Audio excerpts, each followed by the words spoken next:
Hello everyone. तो आज मैं the redemption of all Nottingham मांगा के अगले कुछ चैप्टर्स को एक्सप्लेन करने वाली हूँ। तो सीजन 1 के आखिर में हमने देखा था कि मेडालिन और इयान की दूसरी जिंदगी में इयान 3 साल बाद वर्ल्ड वॉर 1 की लड़ाई लड़के जख्मी हालत में वापस अपने घर आता है और फिर अपने परिवार से मिलता है। पर जब मेडालिन उससे बात करने की कोशिश करती है तो वो मेडालिन से अपनी नज़रें चुराकर वहाँ से चला जाता है। तो इससे आगे की कहानी में नॉटिंघम मैनर की सभी नर्सेज अपनी ड्यूटी से छुट्टी करके नए नए कपड़े पहनकर तैयार हुई थी। वो सभी नर्सेज हंसते हुए आपस में बातें कर रही थी कि वो इस बात से बहुत खुश है कि वो फिर से पार्टीज में जा पाएंगी। उनमें से एक नर्स कहती है कि मुझे तो यकीन ही नहीं हो रहा कि वॉर खत्म हो गई है। वॉर खत्म होने के बाद फिर से अपने पहले वाले लाइफस्टाइल को फिर से जी पाने की वजह से वो सभी नर्सेज बहुत खुश थी। पर मेडालिन अपनी नर्स की यूनिफॉर्म पहने अभी भी अपनी ड्यूटी कर रही थी। फिर उन सभी नर्सों में से एक नर्स कहती है कि अब हमें यहाँ से चलना चाहिए, नहीं तो हम पार्टी में जाने के लिए लेट हो जाएंगे। ऐसे कहकर वो सभी वॉर खत्म होने की खुशी में रखी हुई पार्टी को अटेंड करने के लिए चली जाती है।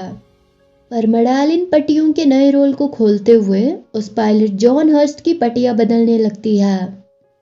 ये देखकर जॉन मेडालिन से पूछता है कि क्या वो बाकी नर्सेस के साथ सेलिब्रेशन पार्टी में नहीं जा रही है।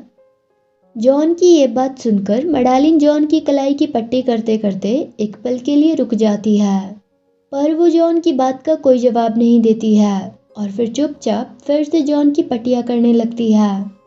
अब जॉन के घाव पहले से काफ़ी भर गए थे, इसीलिए अब उसे बिस्तर पर अपने आप उठने बैठने और दूसरों से बातचीत करने में कोई परेशानी नहीं हो रही थी। जॉन अपने बिस्तर पर बैठे हुए उस कमरे की खिड़की से बाहर देखते हुए मेडालिन से कहता है कि ऐसा लगता है कि बाकी सभी नर्सेज उस सेलिब्रेशन पार्टी को अटेंड करने के लिए जा रही है। मेडालिन अभी भी इयान के उसे इग्नोर करने की वजह से बहुत उदास थी, इसीलिए उसका किसी से भी बात करने का बिल्कुल भी मन नहीं था और इसी वजह से वो जॉन की भी किसी भी बात का कोई जवाब नहीं दे रही थी। पर जॉन को उससे ऐसे बार बार बात करने की कोशिश करते हुए देखकर मेडालिन जॉन से कहती है कि उसका पार्टी में जाने का बिल्कुल भी मन नहीं है। अब तक मेडालिन जॉन की लगभग सारी पट्टियां बदल चुकी थी और वो खून से सनी उन पुरानी पट्टियों को पानी के एक बर्तन में डालते हुए जॉन से कहती है कि उसने इस वॉर की वजह से जो कुछ भी खोया है उसे उन सभी चीज़ों को खोने का दुख उस वॉर के ख़त्म होने की खुशी से भी ज़्यादा है और शायद इसी वजह से उसका सेलिब्रेशन पार्टी में जाने का भी बिल्कुल भी मन नहीं है। मेडालिन की ये बातें सुनकर जॉन खामोश हो जाता है, पर फिर वो बात बदलते हुए मेडालिन से पूछता है कि अब जब इस घर के दोनों बेटे वापस आ गए हैं और उनका बड़ा बेटा नॉटिंघम फैमिली का हेड बनने वाला है, तो क्या वो अपने इस नॉटिंघम मैनर को फिर से घर में बदलकर इस हॉस्पिटल को बंद करने वाले हैं। जॉर्ज का सवाल सुनकर मेडालिन उससे कहती है कि मुझे भी नहीं पता कि लॉर्ड इयान नॉटिंघम इस हॉस्पिटल को लेकर क्या फैसला लेंगे। मैं तो सिर्फ यही प्रार्थना करती हूँ कि वो हम सबको थोड़ा और समय दे दे ताकि यहाँ के सभी मरीज अपना इलाज पूरा करके यहाँ से सीधे वापस अपने घर लौट सके, नहीं तो सभी मरीजों को हॉस्पिटल बदलने की वजह से बहुत परेशानी होगी। मेडालिन की ये बातें सुनकर जॉन मेडालिन से कहता है कि मुझे तो लगा कि तुम दोनों एक दूसरे के काफ़ी करीब हो। अचानक से जॉर्ज की ये बात सुनकर मेडालिन घबरा जाती है और फिर ब्लश करते हुए जॉन से कहती है कि इयान एक बहुत ही बिजी आदमी है, इसीलिए जब से वो वापस लौट कर आया है तब से लेकर अब तक मुझे उससे बात करने का एक भी मौका नहीं मिला है। ऐसे कहने के बाद मेडालिन जॉन से पूछती है कि क्या उसे अपनी ज़िंदगी के बारे में कुछ और याद आया। मेडालिन का ये सवाल सुनते ही जॉन अचानक से बहुत उदास हो जाता है। थोड़ी देर तक चुप रहने के बाद जॉन खिड़की से बाहर की तरफ देखते हुए मेडालिन से कहता है कि अब इन सब बातों से कोई फर्क नहीं पड़ता है, क्योंकि अगर उसे सब कुछ याद आ भी जाता है तब भी उसकी वो यादें सिर्फ दूसरों के लिए बोझ ही होगी। जॉन मेडालिन से कहता है कि वैसे भी अब उसे लगता है कि उसका परिवार उसे भूल गया है, इसीलिए अगर सब कुछ याद आने के बाद वो अपने परिवार के पास वापस चला भी जाता है, तब भी वो सिर्फ उन पर बोझ ही बनेगा। जॉन को इस तरह की बातें करते हुए देखकर मैडेलिन जॉन से कहती है कि मिस्टर हर्ट्स, पर ऐसा कहने के बाद मैडेलिन उसे फ्रेंडली तरीके से जॉन कहकर पुकारते हुए उसका हाथ पकड़ती है और फिर जॉन से कहती है कि अगर मैं सच कहूँ तो मुझे तुमसे बहुत जलन होती है, क्योंकि अपने बचपन की जिन यादों के बारे में तुमने मुझे बताया था वो मुझे सुनने में बहुत ही खूबसूरत लगी। तुम्हारी वो सभी यादें बहुत ही जेंटल और खुशियों से भरी थी, जबकि मेरे सपने तो तुम्हारी उन यादों से बिल्कुल अलग थे। जॉन को सपनों के जरिए अपने अतीत की भूली हुई यादें धीरे धीरे याद आ रही थी, जबकि मैडेलिन अपने सपनों का बहाना बनाते हुए जॉन से अपनी पिछली जिंदगी के बारे में बात कर रही थी। मैडेलिन ने बहुत कम उम्र में ही अपनी माँ को खो दिया था और उसके पिता अक्सर काम की वजह से बाहर रहते थे। इसीलिए मैडेलिन ने अपने बचपन का ज़्यादातर समय घर के नौकरों के साथ ही बिताया था और शादी के बाद इयान उससे हमेशा दूरियां रखता था। इसीलिए शादी के बाद उसने अपना ज़्यादातर समय अपने डॉग कोरी के साथ ही बिताया था।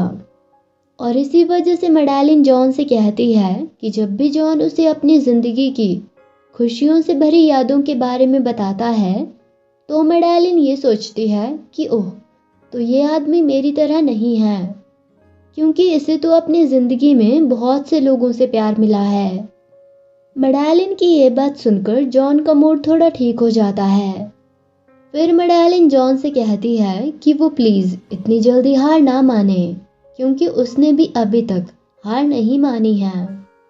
मैडेलिन की ये बातें सुनकर जॉन बहुत इमोशनल होकर रोने लगता है, पर साथ ही मैडेलिन की बातें सुनने के बाद जॉन को अब फिर से अपने परिवार से मिलने की एक छोटी सी उम्मीद दिखने लगी थी। जॉन को हौसला देने के बाद मैडेलिन मुस्कुराती है और फिर अपने आप से कहती है कि हाँ, मुझे भी हार नहीं माननी चाहिए।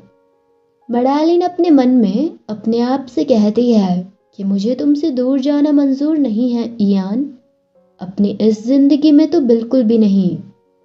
पतझड़ का मौसम होने की वजह से सभी पेड़ों के पत्ते झड़ गए थे और इयान एक कमरे में बैठे हुए उदास होकर खिड़की से बाहर उन पेड़ों की तरफ देख रहा था। वहीं मैडेलिन जॉन का ध्यान रखने के बाद नर्सिंग इक्विपमेंट्स और दवाइयों की एक ट्रॉली को लेकर दूसरे पेशेंट्स के कमरे की तरफ उनका ध्यान रखने के लिए जा रही थी, पर तभी अचानक से उसे कॉर्नेल अलिंगटन अपने सामने दिखता है। कॉर्नेल अलिंगटन मैडेलिन के नज़दीक आकर उस ट्रॉली की तरफ देखने के बाद मैडेलिन से कहता है कि मुझे तो लगा कि आज मिस्टर जॉन हर्ट्स का ध्यान रखने की किसी और नर्स की ड्यूटी है। कॉर्नेल अलिंगटन की ये बात सुनकर मैडेलिन थोड़ा झिझकते हुए उससे कहती है कि डॉक्टर अलिंगटन, उस नर्स और मैंने एक दूसरे के साथ शिफ्ट्स बदली है, क्योंकि उस नर्स को सेलिब्रेशन पार्टी अटेंड करने जाना था। ये सुनकर कॉर्नेल अलिंगटन मैडेलिन से कहता है कि ऐसा मेरे साथ पहले भी हुआ है कि मैं आपको बिल्कुल भी नहीं समझ पाता हूँ। जब सभी लोग पार्टी में जाकर एंजॉय कर रहे हैं तो आप किसी और का काम करने के लिए यहाँ पर क्यों रुकी हैं? ये सुनकर मैडेलिन कॉर्नेल अलिंगटन से कहती है कि मुझे कभी भी पार्टीज में जाने का शौक नहीं था और किसी ऐसी जगह में जाकर जहाँ जाने में मुझे बिल्कुल भी इंटरेस्ट नहीं है, वहाँ जाकर सिर्फ मेरा टाइम ही वेस्ट होगा। इसलिए वहाँ जाकर अपना टाइम वेस्ट करने के बजाय मैं यहाँ रहकर बाकी दूसरे मरीजों का ख्याल रखना ज़्यादा पसंद करूँगी। मैडेलिन की ये बातें सुनने के बाद कॉर्नेल अलिंगटन उस ट्रॉली में से एक इंजेक्शन उठाकर देखते हुए मैडेलिन को हम कहकर जवाब देता है और फिर मैडेलिन से कहता है कि मिस रॉइनफील्ड, मुझे आप में एक ग्रेट नर्स बनने का बहुत टैलेंट दिखता है। कॉर्नेल अलिंगटन की ये बात सुनकर मैडेलिन को अपनी पिछली जिंदगी की याद आती है, जब उस वक्त भी कॉर्नेल अलिंगटन ने मैडेलिन से यही बात कही थी और फिर मैडेलिन को अपना घर और पति छोड़कर अपनी असिस्टेंट नर्स बनने का ऑफर दिया था। अपनी पिछली जिंदगी के बारे में याद करने के बाद अब तक मैडेलिन को समझ आ गया था कि कॉर्नेल अलिंगटन उसे मैनिपुलेट करने की कोशिश कर रहा है और उनकी पिछली जिंदगी में भी कॉर्नेल एलिंगटन ने उसे और इयान दोनों को ही मैनिपुलेट करके एक दूसरे से दूर कर दिया था। मैडेलिन इन सब बातों के बारे में सोच ही रही थी कि तभी कॉर्नेल एलिंगटन मैडेलिन से कहता है कि आप हमारे उस जले हुए मरीज मिस्टर जॉन हर्ट्स का बहुत ही शिद्दत से ध्यान रख रही हैं और आपके बारे में और भी बहुत सारी ऐसी बातें हैं जो मुझे समझ नहीं आती हैं। ऐसे कहकर कॉर्नेल एलिंगटन उस इंजेक्शन को वापस ट्रॉली में रख देता है और फिर मैडेलिन के करीब आकर मैडेलिन से कहता है कि लेकिन आपकी यही सब बातें आपको और भी ज़्यादा अट्रैक्टिव बनाती है। कॉर्नेल एलिंगटन को अपने इतने करीब देखकर मैडेलिन बहुत घबरा जाती है, पर फिर भी वो अपने कंपकपाते हुए हाथों से उस ट्रॉली को मजबूती से पकड़ती है और फिर उस ट्रॉली को लेकर वहां से जाते हुए कॉर्नेल एलिंगटन से कहती है कि अगर वो अपनी बात पूरी कर चुका है तो अब वो यहाँ से जा रही है। ऐसे कहकर मैडेलिन जल्दी से वहां से चली जाती है, पर कॉर्नेल एलिंगटन अभी भी वहीं पर खड़े हुए दूर से मैडेलिन को जाते हुए देख रहा था। तभी पीछे से एरिक की आवाज आती है जो कॉर्नेल एलिंगटन से कहता है कि मिस रॉइनफील्ड काफी अट्रैक्टिव इंसान है ना। एरिक की आवाज सुनकर कॉर्नेल एलिंगटन पीछे मुड़कर एरिक की तरफ देखता है। एरिक ने अभी थोड़ी देर पहले कॉर्नेल एलिंगटन की मैडेलिन से कही हुई बातें सुन ली थी, इसलिए अब वो कॉर्नेल एलिंगटन को उसी की कही हुई बातें कहकर बेइज्जत कर रहा था। एरिक कॉर्नेल एलिंगटन को फिर से वार्निंग देते हुए कहता है कि आपको तो ये पता ही होगा कि हमारा परिवार मिस रॉइनफील्ड का हमेशा के लिए हमारे परिवार में स्वागत करने के लिए बहुत बेसब्र है। खासकर मेरा बड़ा भाई इयान तो हम सबसे भी ज्यादा बेसब्र है। एरिक कॉर्नेल एलिंगटन को यह समझाने की कोशिश कर रहा है कि उसका बड़ा भाई इयान मैडेलिन को पसंद करता है, इसीलिए वो जल्दी ही उन दोनों की शादी करवाकर मैडेलिन को अपने परिवार का सदस्य बनाने वाले हैं। इसीलिए कॉर्नेल एलिंगटन को नॉटिंघम फैमिली के होने वाले नए सदस्य से इस तरह की बातें करने की हिम्मत नहीं करनी चाहिए। पर कॉर्नेल एलिंगटन एरिक से कहता है कि मुझे ऐसा नहीं लगता है कि हिज लॉर्डशिप यानी कि इयान मिस मैडेलिन रॉइनफील्ड को सच में अपने साथ शादी करने के लिए मना रहा है। कॉर्नेल एलिंगटन की ये बात सुनकर एरिक उससे पूछता है कि तुम्हारे कहने का क्या मतलब है। इस पर कॉर्नेल एलिंगटन मुस्कुराते हुए एरिक से कहता है कि हिज लॉर्डशिप यानी कि इयान को लौटे हुए 1 हफ्ता बीत चुका है, लेकिन अभी भी किसी ने भी हिज लॉर्डशिप को मिस मैडेलिन के साथ एक पल भी बिताते हुए नहीं देखा है, बल्कि हिज लॉर्डशिप इयान के बजाय आप मुझे मिस रॉइनफील्ड के ज्यादा करीब लगते हैं। यह सुनकर एरिक एक लंबी सांस लेता है और फिर कॉर्नेल एलिंगटन को जवाब देते हुए कहता है कि सिर्फ पुरानी सोच वाले लोगों को ही ऐसा लगेगा कि मैं मिस मैडेलिन रॉइनफील्ड में इंटरेस्टेड हूँ। एरिक कॉर्नेल एलिंगटन की तरफ देखते हुए कहता है कि मेरे भाई को इस वक्त अकेले में कुछ समय चाहिए और मिस मैडेलिन को भी ये बात पता है, इसीलिए वो बस शांति से मेरे भाई का इंतजार कर रही है और इसी वजह से उन दोनों ने अभी तक एक दूसरे के साथ समय नहीं बिताया। ऐसे कहकर एरिक कॉर्नेल एलिंगटन से कहता है कि इसीलिए वो प्लीज इस तरह के कंक्लूजन निकालने से अपने आप को रोके। एरिक की ये बातें सुनकर कॉर्नेल एलिंगटन हंसकर एरिक का मजाक उड़ाते हुए उससे कहता है कि वैसे भी मेरी जजमेंट की कोई इम्पोर्टेंस नहीं है। अगर उनका रिश्ता सच में पक्का है तो ये बात तो कुछ समय बाद अपने आप ही साबित हो जाएगी। रात हो जाती है और काफ़ी देर होने की वजह से नॉटिंघम मैनर की सारी लाइट्स बंद कर दी गई थी और मैनर के सभी लोग भी सो गए थे, पर इयान को नींद नहीं आ रही थी, इसीलिए वो अंधेरे में लंगड़ाते हुए अपनी बैसाखी के सहारे कहीं टहलने के लिए जा रहा था। पर जैसे ही वो सीढ़ियों के पास पहुंचता है तो मैडेलिन इयान को अंधेरे में कहीं जाते हुए देखकर हैरानी से उसका नाम लेती है। अचानक से मैडेलिन की आवाज़ सुनकर इयान थोड़ा घबरा जाता है और फिर पीछे मैडेलिन की तरफ देखता है। मैडेलिन ने रोशनी के लिए अपने हाथ में एक कैंडल पकड़ी हुई थी और क्योंकि वो देर रात तक मरीजों का ध्यान रख रही थी, इसी वजह से उसने अभी भी अपनी नर्स की यूनिफॉर्म पहनी हुई थी। इयान को अंधेरे में सीढ़ियों के पास खड़े देखकर मैडेलिन थोड़ा परेशान होकर इयान से पूछती है कि वो इतनी रात को अंधेरे में बिना रोशनी के यहाँ पर क्या कर रहा है।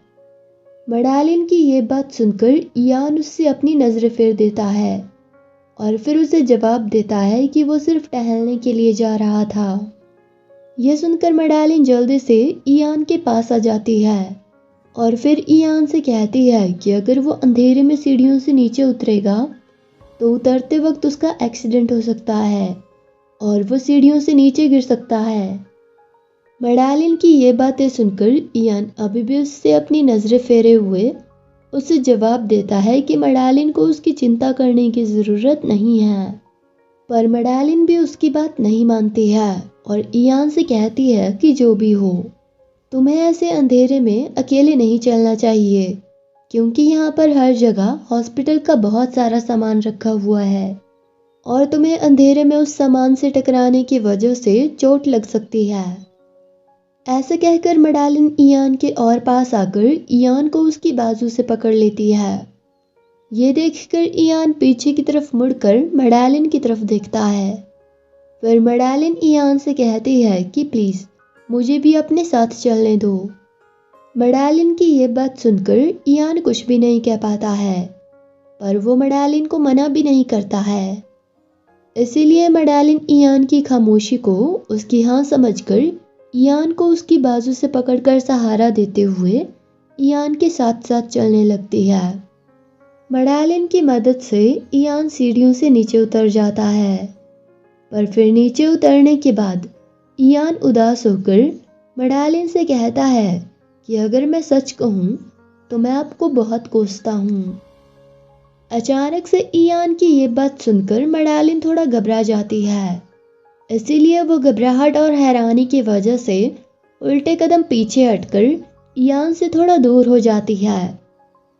उस दिन जब इयान मिलिट्री से वापस घर आया था तो कार से उतरने के बाद जब वो बैसाखियों के सहारे अपने परिवार की तरफ जाने के लिए कदम बढ़ा रहा था तो उस वक्त वो लंगड़ाकर लगभग ज़मीन पर गिर ही गया था और ये देखकर उसका छोटा भाई एरिक उसकी मदद करने के लिए आगे बढ़ने वाला था। पर इज़ाबेल एरिक को रोककर इयान को अपने आप संभलने के लिए थोड़ा समय देती है ताकि इयान के स्वाभिमान को चोट न पहुंचे और वो अपने आप को लाचार महसूस ना करे। पर मैडेलिन के इयान की सीढ़ियों से नीचे उतरने में मदद करने की वजह से इयान को अपनी वही लाचारी महसूस हुई, इसीलिए उसने मैडेलिन से उस तरह की बात कही। इयान की वो बातें सुनने के बाद मैडेलिन उदास हो जाती है और अपनी नज़रें झुकाए इयान से कुछ कदम थोड़े दूर खड़े रहकर अपने मन में कहती है कि इयान के मुंह से वो शब्द सुनकर मेरे दिल को बहुत ही गहरी चोट लगी। ऐसे कहकर मैडेलिन अपनी नज़रें उठाकर इयान की तरफ देखती है, जो मैडेलिन की तरफ पीठ किए हुए अभी भी वहीं पर खड़ा हुआ था। इयान को उसके लिए अभी भी वहीं पर रुके हुए देखकर मैडेलिन इयान की पीठ की तरफ देखते हुए फिर से अपने मन में कहती है कि लेकिन इस बार मुझे पता है कि इयान ने अपने उन चौड़े कंधों पर बहुत सा बोझ उठाकर रखा है, इसीलिए वो अपने आप को संभालने की बहुत कोशिश कर रहा है। ये सोचकर मैडेलिन थोड़ा आगे बढ़कर इयान के पास जाकर इयान की पीठ पर अपना हाथ रखती है, पर अचानक से मैडेलिन के हाथ को अपनी पीठ पर महसूस करके इयान बहुत हैरान हो जाता है। दरअसल मैडेलिन से वो बातें कहने के बाद कि वो मैडेलिन को नापसंद करता है और उसे कोसता है, ये सब कहने के बाद इयान को भी पता था कि वो बातें सुनकर मैडेलिन को बहुत दुख होगा, इसीलिए इयान मैडेलिन की तरफ पीठ करके वहीं खड़े रहकर खुद भी दुखी होकर रो रहा था। पर तभी अचानक से मैडेलिन उसकी पीठ पर अपना हाथ रखती है और फिर इयान की पीठ पर अपना सर रखकर इयान का सहारा लेकर वहीं पर खड़ी हो जाती है। इयान ने मैडेलिन से वो बातें इसीलिए कही थी ताकि उन बातों को सुनने के बाद मैडेलिन उससे दूर हो जाए, और बार बार उसके पास आकर इयान की मेडालिन को लेकर उन फीलिंग्स को जिन्हें इयान भूलने की कोशिश कर रहा था, वो उसकी उन फीलिंग्स को और ना बढ़ाए। पर इयान की उन बातों को सुनने के बाद भी जब मेडालिन फिर से इयान के पास आ जाती है, तो ये देखकर इयान बहुत हैरान हो जाता है। मेडालिन अपने मन में अपने आप से कहती है कि जो बातें इयान ने मुझसे नहीं कही, फिर भी उसकी वो बातें मुझे मेरे कानों में और भी ज़ोर ज़ोर से साफ साफ सुनाई दे गई। मतलब कि अपनी पिछली ज़िंदगी के एक्सपीरियंस से मेडालिन अब इयान को बहुत अच्छे से समझ गई थी। इसीलिए उसे इयान का अपने आप से दूरियां बढ़ाने का कारण भी समझ आ गया था। मेडालिन आंखें बंद करके इयान से कहती है कि वो प्लीज़ जितना चाहे उतना उसे कोस सकता है। मेडालिन के दूसरे हाथ में ली हुई जलती हुई कैंडल हवा की वजह से धपधपाने लगी थी। वहीं इयान मेडालिन की ये बात सुनकर कि वो जितना चाहे उतना मेडालिन को कोस सकता है, इयान मेडालिन की ये बात सुनकर एक पल के लिए बहुत हैरान हो जाता है। पर फिर वो मेडालिन की इन बातों की वजह से बहुत दुखी हो जाता है। इयान अपनी बैसाखी को मजबूती से पकड़ता है और फिर सर झुकाए काफी देर तक वहीं पर खड़ा रहता है। वहीं मेडालिन अभी भी इयान की पीठ पर अपना एक हाथ और अपना सिर रखे हुए इयान के पास उसके पीछे खड़ी थी। तभी हमें वहां थोड़ी दूर पर किसी की परछाई दिखती है, जो अंधेरे में थोड़ी दूर छुपकर खड़े हुए मेडालिन और इयान को देख रहा था। देखने में तो वो परछाई किसी आदमी की लग रही थी। शायद वो आदमी कॉर्नेल एलिंगटन ही हो, पर नॉटिंघम मैनर में अब बहुत सारे लोग हैं, इसलिए हो सकता है कि वो परछाई किसी और इंसान की हो। मेडालिन और इयान की बातें सुनने के बाद अंधेरे में छुपकर खड़ा वो इंसान वहां से चला जाता है। कुछ दिन बीत जाते हैं। मेडालिन सुबह के समय अपने कमरे में टेबल पर रखे हुए इयान के मिलिट्री टाइम पर भेजे हुए उसके कुछ खतों को पढ़ रही थी। उन खतों को देखकर मेडालिन एक लंबी सांस लेती है और फिर अपने आप से कहती है कि उस रात के बाद से मैंने इयान को कहीं भी नहीं देखा है। पर मुझे ऐसा लगता है कि इयान के कहीं भी ना दिखने के बजाय ये कहना ज़्यादा ठीक होगा कि इयान मुझे अवॉइड कर रहा है। उस रात मेडालिन के इयान की सीढ़ियों से नीचे उतरने में मदद करने के बाद से ही पिछले कुछ दिनों से जब भी मेडालिन इयान से मिलने की या बात करने की कोशिश करती थी, तो इयान जल्दी से भागकर वहां से चला जाता था। जब मेडालिन को अपनी नर्स की ड्यूटी करते वक्त इयान हॉल में कहीं जाते हुए दिखाई देता है, तो मेडालिन इयान को आवाज़ डालकर हाय कहती है। पर इयान मेडालिन की तरफ देखे बिना ही जल्दी से वहां से भागकर चला जाता है। ये देखकर मेडालिन अपने आप से कहती है कि मेरे ख्याल से इयान को अब तक अपनी प्रोस्थेटिक टांग की आदत पड़ चुकी है, इसीलिए वो इतने जल्दी यहाँ से भागकर चला गया। इयान और मेडालिन की पिछली जिंदगी में भी हमने देखा था कि इयान लंगड़ाकर बैसाखी के सहारे चलता था, पर अब जब मेडालिन ने प्रोस्थेटिक के बारे में बात कही है, तो इसका मतलब है कि इयान अपनी दोनों जिंदगियों में वॉर में अपनी एक टांग खो चुका था और इसीलिए चलने के लिए उसे एक नकली प्रोस्थेटिक टांग लगाई गई थी। हॉल में इयान के मेडालिन को इग्नोर करने के बाद मेडालिन इयान के स्टडी रूम के बाहर खड़े रहकर इयान का रूम से बाहर आने का इंतज़ार करने लगती है। पर जब आधे घंटे तक इंतज़ार करने के बाद भी इयान कमरे से बाहर नहीं निकलता है, तो मेडालिन अपने मन में सोचने लगती है कि इयान कमरे से बाहर क्यों नहीं आ रहा है। वहीं इयान को भी मेडालिन के स्टडी रूम के बाहर खड़े रहकर उसका इंतज़ार करने की बात पता चल गई थी, इसीलिए वो भी पिछले आधे घंटे से कमरे के अंदर दरवाजे के पास खड़े हुए मेडालिन के वहां से जाने का इंतज़ार कर रहा था। बटलर भी पिछले आधे घंटे से इयान के साथ उसी स्टडी रूम में फंसा हुआ था। इतनी देर तक मेडालिन के वहां से जाने का इंतज़ार करने के बाद बटलर इयान से कहता है कि माय लॉर्ड, मुझे बाहर जाकर और भी बहुत सारे काम करने को है, इसीलिए आप प्लीज़ दरवाज़ा। बटलर ने अभी इतना ही कहा था कि तभी इयान उसे कहकर इशारा करते हुए चुप रहने के लिए कहता है। मेडालिन अपने कमरे में बैठे हुए इयान के उन खतों की तरफ देखते हुए अपने मन में कहती है कि मैं ईयान के पास जाने के लिए पहला कदम बढ़ाने की कोशिश कर रही हूँ, क्योंकि मैं अपनी पिछली ज़िंदगी में ऐसा नहीं कर पाई थी। पर शायद मैं ईयान के करीब जाने में कुछ ज़्यादा ही जल्दबाजी कर रही हूँ।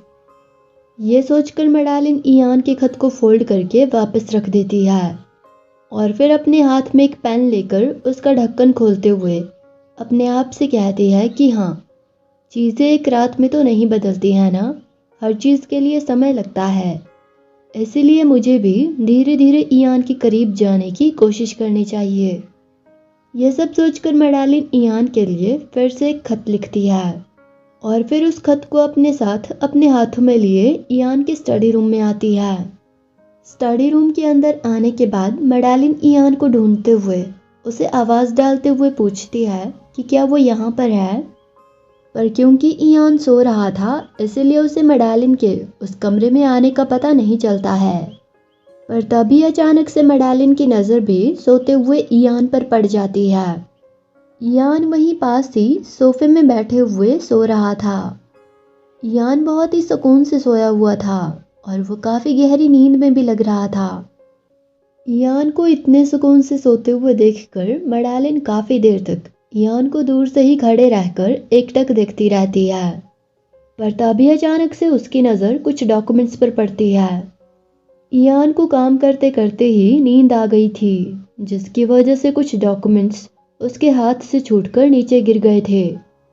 ये देखकर मैडेलिन ईयान के पास आते हुए अपने मन में कहती है कि हे भगवान, तो ईयान ऐसे बैठे बैठे ही झपकी ले रहा है, इसीलिए उसे मेरी आवाज़ सुनाई नहीं दी।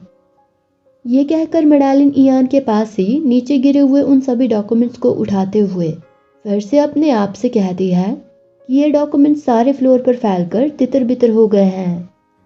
और जब मैडेलिन उन डॉक्यूमेंट्स को इकट्ठा कर रही थी तभी अचानक से ईयान किसी वजह से थोड़ा सा घबरा जाता है और फिर ईयान नींद में ही कराहने लगता है। ईयान के कराहने की आवाज़ सुनकर मैडेलिन उसकी तरफ देखते हुए अपने मन में सोचती है कि क्या ईयान को डरावने सपने दिख रहे हैं। ईयान को वैसी हालत में देखकर मैडेलिन को उसकी चिंता होने लगती है। इसीलिए मैडेलिन खड़े होकर ईयान को उसकी बाजू से पकड़कर हिलाते हुए ईयान को जगाने की कोशिश करती है और ईयान से पूछती है कि क्या वो ठीक है। मैडेलिन के उसे झंझोड़ने की वजह से ईयान की नींद खुल जाती है, पर अभी भी उसकी सांसें बहुत फूली हुई थी और ईयान को बहुत पसीना भी आया हुआ था। अपनी नींद खुलने के बाद ईयान मैडेलिन को अपने पास खड़ा हुआ देखता है। मैडेलिन ईयान के लिए काफ़ी परेशान लग रही थी और वो ईयान से कह रही थी कि डरो मत, ये मैं हूँ, मैडेलिन। ईयान की हालत कुछ ठीक नहीं लग रही थी और वो अपना सर पकड़कर बैठा हुआ था। इसीलिए मैडेलिन ईयान से कहती है कि क्या मैं तुम्हारे लिए पीने के लिए थोड़ा सा पानी लेकर आऊँ। पर ईयान मैडेलिन से कहता है कि नहीं, मैं ठीक हूँ। ऐसे कहकर ईयान मैडेलिन से पूछता है कि लेकिन तुम यहाँ पर क्या कर रही हो। ईयान का सवाल सुनकर मैडेलिन थोड़ा घबरा जाती है, पर फिर ईयान से कहती है कि ओह, मेरे पास तुम्हारे लिए एक खत था। ऐसा कहकर मैडेलिन अपने लिखे उस खत को वहीं पास ही ईयान के सामने टेबल पर रखते हुए ईयान से कहती है कि मैंने सोचा कि शायद फिर से खतों के ज़रिए एक दूसरे से बातें करने से शुरुआत करना अच्छा रहेगा, बिल्कुल वैसे ही जैसे कि हम पहले किया करते थे। ऐसा कहकर मैडेलिन ईयान से कहने लगती है कि अगर मेरे यहाँ आने से तुम्हें अनकंफर्टेबल फील हो रहा हो तो मैं बस यहाँ से जा। मैडेलिन ने अभी इतना ही कहा था कि तभी ईयान उसे टोकते हुए उससे पूछता है कि तुम ये सब क्यों कर रही हो। क्योंकि मैंने तुम्हारी बात नहीं मानी थी और वॉर लड़ने चला गया था, इसीलिए क्या तुम मेरा मजाक उड़ा रही हो। ईयान की ये बातें सुनकर मैडेलिन बहुत हैरान हो जाती है और फिर जल्दी से ईयान से कहती है कि ऐसा बिल्कुल भी नहीं है। ऐसा कहने के बाद मैडेलिन ईयान के पास नीचे घुटनों के बल बैठते हुए ईयान को उसके हाथों से पकड़ती है और फिर ईयान से कहती है कि प्लीज़ मुझे एक और मौका दो। मैडेलिन की ये बात सुनकर ईयान, जो अब तक सिर झुकाए बैठा हुआ था, मैडेलिन की तरफ देखते हुए दुखी होकर हल्का सा मुस्कुराता है और फिर मडालिन से पूछता है कि मुझे लेकर तुम्हारी वो दया या तरस क्या अब पागलपंती में बदल गया है। इयान की ये बातें सुनकर मडालिन हड़बड़ाते हुए जल्दी से इयान से कहती है कि मैं तुम पर तरस खाकर ये सब नहीं कर रही हूँ, मैं ये सब सिर्फ अपने मतलब के लिए कर रही हूँ। ऐसा कहने के बाद मडालिन इयान से कहती है कि मुझे मेरे अतीत की वजह से बहुत पछतावा है। इयान से ऐसा कहने के बाद मडालिन अपनी पिछली जिंदगी के बारे में याद करने लगती है और फिर अपने आप से कहती है कि मुझे इयान को देखकर डर इसीलिए लगता था क्योंकि जब भी मैं उसके चेहरे की तरफ देखती थी तो इयान का वो दर्द मुझे साफ साफ दिखाई देता था और उसका वो दर्द देखने के बाद मैं भी अंदर ही अंदर बहुत दुखी हो जाती थी और मेरे लिए उस दर्द को सहन करना बहुत मुश्किल था। उस दिन मडालिन की मौत से पहले जब इयान ने मडालिन और कॉर्नेल आर्लिंगटन को एक साथ देखा था तो मडालिन इयान की आंखें देखकर समझ गई थी कि उसकी वजह से इस वक्त इयान बहुत ज़्यादा दर्द में है। मडालिन उस वक्त भी इयान से प्यार करती थी, इसलिए वो इयान को दर्द में नहीं देखना चाहती थी क्योंकि इयान का वो दर्द मडालिन को भी महसूस होता था और इसी वजह से मडालिन उस दिन इयान को देखने के बाद घबराकर वहां से भागने लगी थी। पर मडालिन के एक्सप्रेशन देखकर इयान समझ लेता है कि शायद अब वो मडालिन को देखने में और भी भद्दा लगता है, इसलिए मडालिन उससे डरकर वहां से भाग रही है। पर असलियत में तो मडालिन इयान के चेहरे पर दिखने वाले उस दर्द से घबराकर वहां से भाग रही थी क्योंकि मडालिन के पास इयान को इतने दर्द में देखने की हिम्मत ही नहीं थी। अपनी पिछली जिंदगी के बारे में ये सब सोचने के बाद मडालिन अपने आप से कहती है कि लेकिन मेरी इस जिंदगी में इयान को देखते ही मेरा दिल बहुत खुश हो जाता है और जोर जोर से धड़कने लगता है। मडालिन की पिछले जिंदगी में भी मडालिन के साथ यही सब होता था, पर इससे पहले कि वो इयान को लेकर अपनी फीलिंग्स समझ पाती, कॉर्नेल आर्लिंगटन ने उनकी जिंदगी में आग लगा दी। इसलिए मडालिन को अपनी फीलिंग्स को समझने में और अपनी ज़िंदगी की बुरी यादों को पीछे छोड़कर अपने आप को संभालने में बहुत समय लग गया था। पर मडालिन की ये बातें सुनकर कि मडालिन इयान की ज़िंदगी में शामिल होने का एक और मौका सिर्फ अपने मतलब के लिए मांग रही है और मडालिन को अपने अतीत की वजह से बहुत पछतावा है। ये सब बातें सुनकर इयान समझता है कि मडालिन को इयान का मैरिज प्रपोजल रिजेक्ट करने की वजह से अब पछतावा हो रहा है। ये सब सोचकर इयान बहुत उदास हो जाता है और फिर मडालिन से अपनी नज़रें फेरते हुए उससे कहता है कि यह सब सिर्फ बकवास है, मैंने तुमसे कभी भी कोई मौका नहीं छीना है। यह सुनकर मडालिन अपने दोनों हाथों से इयान का एक हाथ पकड़ती है और फिर इयान से कहती है कि अगर ऐसी बात है तो क्या मैं तुमसे एक और बात कह सकती हूँ। मडालिन की ये बात सुनकर इयान उसकी तरफ देखने लगता है। इयान को खामोश होकर अपनी तरफ देखते हुए देखकर मडालिन बड़े ही प्यार से इयान को उसके साथ शादी करने के लिए प्रपोज करते हुए पूछती है कि क्या तुम मेरे साथ शादी करोगे। मडालिन का प्रपोजल सुनकर इयान बहुत हैरान हो जाता है, पर तभी मडालिन आंखें बंद करके बड़े ही प्यार से इयान के हाथ पर किस करती है। इयान अभी भी हैरानी से मडालिन को देखे जा रहा था। तभी मडालिन शर्माते हुए इयान की तरफ देखते हुए इयान से कहती है कि वो अपनी इस हरकत के लिए पूरी पूरी जिम्मेदारी लेगी और इयान से शादी करेगी। मडालिन की शादी के प्रपोजल के बारे में सुनकर इयान काफ़ी देर तक अपनी उदासी भरी नज़रों से मडालिन की तरफ देखता रहता है। मडालिन ने अभी भी इयान के हाथ को अपने हाथों में पकड़ा हुआ था, पर इयान की खामोशी देखकर मडालिन थोड़ा नर्वस हो गई थी। तभी इयान मडालिन की तरफ देखकर हल्का सा मुस्कुराता है और फिर दुखी होकर मडालिन से कहता है कि पक्का आपका दिमाग खराब हो गया है।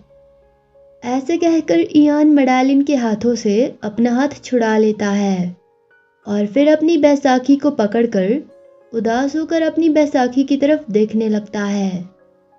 ईयान अपनी बैसाखी की तरफ देखते हुए मैडेलिन से पूछता है कि क्या आपको मेरी हालत नहीं दिखती है। ऐसा कहकर ईयान अपनी बैसाखी का सहारा लेकर मैडेलिन के सामने खड़ा हो जाता है और फिर अपनी उदासी भरी नज़रों से मैडेलिन की तरफ देखते हुए अपने सीने में हाथ रखता है। और फिर ईयान मैडेलिन से फिर से पूछता है कि क्या आप मुझे देख नहीं सकती हैं? ध्यान से मेरी तरफ देखिए, मैं पूरी तरह से टूट चुका हूँ। मैडेलिन से ऐसा कहकर ईयान लंगड़ाते हुए अपनी बैसाखी के सहारे वहाँ से जाते हुए मैडेलिन से कहता है कि आपके मुझे प्रपोज करके मेरा मजाक उड़ाने के बजाय तो मुझे ये ज़्यादा ठीक लगेगा कि आप सीधे सीधे मेरे मुंह पर मेरा मजाक उड़ा लो। ईयान की ये बातें सुनकर मैडेलिन थोड़ा हैरान हो जाती है, पर साथ ही वो ईयान की ऐसी बातें सुनकर ये भी जान जाती है कि ईयान इस वक्त बहुत दुखी है। इसीलिए मैडेलिन भी बहुत दुखी हो जाती है, पर फिर भी वो थोड़ी हिम्मत जुटाते हुए ईयान से कहती है कि अगर वो टूटा हुआ भी है तब भी वो लगातार आगे बढ़ सकता है। मैडेलिन की ये बात सुनकर ईयान हैरान हो जाता है, इसीलिए वो वहां से जाते जाते रुक जाता है। अब तक मैडेलिन की आंखों में आंसू आ गए थे, पर फिर भी मैडेलिन अपने आप को संभाल कर मुड़कर पीछे ईयान की तरफ देखती है और फिर ईयान से कहती है कि वैसे भी सभी लोग अपनी जिंदगी में कुछ न कुछ खोते हैं, पर फिर भी वो अपने जख्मों को अपने अंदर समेट कर अपनी जिंदगी में आगे बढ़ते रहते हैं। इसीलिए तुम्हें भी टूटे हुए होने के बावजूद भी अपनी जिंदगी में आगे बढ़ते रहना चाहिए। मैडेलिन की ये बातें सुनकर ईयान पीछे मुड़कर मैडेलिन की तरफ देखता है। ईयान मैडेलिन से कुछ कहना चाहता था, पर मैडेलिन की ये बातें सुनने के बाद उसकी आंखों से आंसू बहने लगते हैं, इसीलिए वो आगे कुछ भी नहीं कह पाता है और बस एकटक मैडेलिन की तरफ देखता रहता है। मैडेलिन की ये बातें सुनकर कि ईयान अपने जिन जख्मों और कमियों की वजह से दुखी होकर अपनी जिंदगी से मुंह मोड़कर बैठा है और अपनी जिंदगी में आगे बढ़ने से इनकार कर रहा है, उसके वो जख्म उतने भी बड़े नहीं हैं जितना कि वो उनसे घबरा रहा है। और वो इस दुनिया में इकलौता इंसान नहीं है जिसके साथ ये सब हुआ है। इस दुनिया में उसके जैसे और भी बहुत से लोग हैं जो अपने आप को संभाल कर लगातार अपनी जिंदगी में आगे बढ़ रहे हैं। मैडेलिन की ये बातें सुनकर ईयान भी समझ जाता है कि मैडेलिन उसे क्या बताने की कोशिश कर रही है। इसीलिए मैडेलिन की ये बात सुनकर कि जिन कारणों की वजह से ईयान अपने आप को लाचार और टूटा हुआ समझ रहा है, वो सब कारण उतने भी बड़े नहीं हैं और मैडेलिन को उसकी उस हालत से कोई प्रॉब्लम नहीं है। इसीलिए उसे भी ये सब नहीं सोचना चाहिए और अपनी ज़िंदगी में आगे बढ़ना चाहिए। मैडेलिन की ये सारी बातें सुनने के बाद ईयान को काफ़ी हिम्मत मिली थी और वो थोड़ा खुश भी था, पर फिर भी वो एम्बैरेसमेंट की वजह से मैडेलिन से अपनी नज़रें चुरा लेता है और फिर मैडेलिन से कहता है कि वो अभी भी एक अजीब फिलोसोफर की तरह बातें करती है। ईयान मैडेलिन के अपने साथ लाए हुए उस खत को वहीं स्टडी रूम में ही छोड़ देता है, क्योंकि उसे अभी भी यही लगता था कि वो मैडेलिन के काबिल नहीं है। इसीलिए वो मैडेलिन के लिखे उस खत को पढ़कर मैडेलिन के उसे लेकर मैडेलिन की फीलिंग्स के बारे में नहीं जानना चाहता था। इसी वजह से ईयान वहाँ से जाते हुए मैडेलिन से कहता है कि मैं तुमसे ये नहीं पूछूंगा कि तुमने मुझसे प्यार होने की वजह से मुझे प्रपोज किया है या फिर मुझ पर दया खाने की वजह से, और तुम्हारी भलाई के लिए मैं तुम्हारी मैरिज प्रपोजल को लेकर कही हुई बातें भी भूल जाऊंगा। इसीलिए तुम मुझ पर अपनी वही दया करना जारी रख सकती हो। ईयान के पास मैडेलिन का प्यार एक्सेप्ट करने की हिम्मत नहीं थी, क्योंकि वो पहले से ही बहुत टूटा हुआ था। इसलिए अब वो अपना दिल टूटने का रिस्क नहीं लेना चाहता था और इसी वजह से वो सब कुछ जानते हुए भी मैडेलिन की फीलिंग्स को इग्नोर करने की कोशिश कर रहा था। उस दिन ईयान और मैडेलिन की हुई उस बात के बाद फिर से कुछ दिन बीत जाते हैं। मडालिन अपनी नर्स की ड्यूटी करते हुए एक मरीज का ध्यान रखते हुए उसकी पट्टियां बदल रही थी।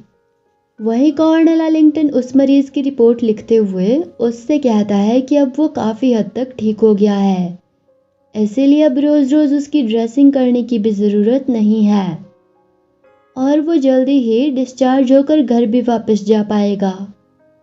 कॉर्नेल एलिंगटन की ये बातें सुनकर वो मरीज बहुत खुश हो जाता है और फिर खुशी के मारे कॉर्नेल एलिंगटन से पूछता है कि सच में। कॉर्नेल एलिंगटन से ऐसा कहने के बाद वो मरीज मडालिन से कहता है कि मडालिन तुम पक्का मेरा टेनिस मैच देखने और मुझे चीयर्स करने ज़रूर आना, ठीक है? पर यह सुनकर कॉर्नेल एलिंगटन उस मरीज से कहता है कि वो अभी भी इतना ठीक नहीं हुआ है, इसीलिए वो टेनिस नहीं खेल सकता है। पर यह सुनते ही वो मरीज हैरानी से चिल्लाते हुए कॉर्नेल एलिंगटन से पूछता है कि ऐसा क्यों? आपको शायद पता नहीं होगा पर मैं एक बॉक्सर हुआ करता था। इस पर कॉर्नेल एलिंगटन उस मरीज से कहता है कि बहुत ज़्यादा एक्सरसाइज तुम्हारे शरीर के लिए अभी ठीक नहीं है और टेनिस का तुम्हारे बॉक्सर होने से क्या लेना देना है। कॉर्नेल एलिंगटन की ये बातें सुनने के बाद वो मरीज दुखी होकर रोंदू सी शक्ल बनाकर कॉर्नेल एलिंगटन से कहता है कि लेकिन मेरी प्राइज मनी। टेनिस ना खेल पाने और प्राइज मनी जीतने का मौका गंवाने की वजह से वो जवान सैनिक दुखी होकर नखरे करते हुए रोने लगता है। मडालिन उस सैनिक को देखकर मुस्कुराते हुए अपने मन में कहती है कि अब जब वॉर खत्म हो गई है तो अब हम साफ साफ देख सकते हैं कि धीरे धीरे सभी मरीजों के घाव भी भर रहे हैं। सभी मरीजों के अंदर फिर से अपनी ज़िंदगी जीने की चाह भी उनके जख्मों के ठीक होने के साथ साथ लगातार बढ़ रही है। मडालिन कहती है कि ये बहुत ही अमेजिंग बात है कि कैसे लोगों के घाव इतने जल्दी भर जाते हैं और वो फिर से अपनी रोज़ाना की साधारण सी ज़िंदगी जीने लगते हैं। ये सोचकर मडालिन अपने आप से कहती है कि क्या इयान का जख्मी दिल भी एक दिन इसी तरह से अपने घाव भर पाएगा। मडालिन ये सब सोचते हुए उस मरीज की तरफ देखकर मुस्कुरा रही थी। वहीं कॉर्नेल एलिंगटन उस मरीज की रिपोर्ट लिखने के बाद लगातार मडालिन की तरफ देख रहा था। तभी अचानक से उस कमरे का दरवाज़ा ज़ोर से खुलता है और एक पेशेंट अपने हाथ में चाकू लिए उस कमरे के अंदर आते हुए चिल्लाकर वहां खड़ी हुई नर्सिस से पूछता है कि डॉक्टर कहाँ है। ऐसा पूछने के बाद वो मरीज उन दो नर्सिस पर चाकू से अटैक करते हुए डॉक्टर को सामने आने के लिए कहता है। ये सब देखकर उस कमरे की सभी नर्सिस बहुत डर जाती है, पर उन नर्सिस को किसी तरह की कोई चोट नहीं लगती है। उस पेशेंट की एक बाजू वॉर में चली गई थी, जिसकी वजह से वो बहुत दुखी था। वो पेशेंट रोते हुए डॉक्टर और उन नर्सिस से कहता है कि मुझे अभी के अभी मेरे घर भेज दो, वैसे भी तुम्हारे इस ट्रीटमेंट की वजह से मेरी बाजू वापस नहीं आएगी। ऐसे कहकर वो पेशेंट अपने हाथ में लिए उस चाकू को अपनी गर्दन की तरफ करते हुए डॉक्टर से कहता है कि वैसे भी वो अपनी एक बाजू के बगैर जिंदा रहने के बजाय मरना पसंद करेगा।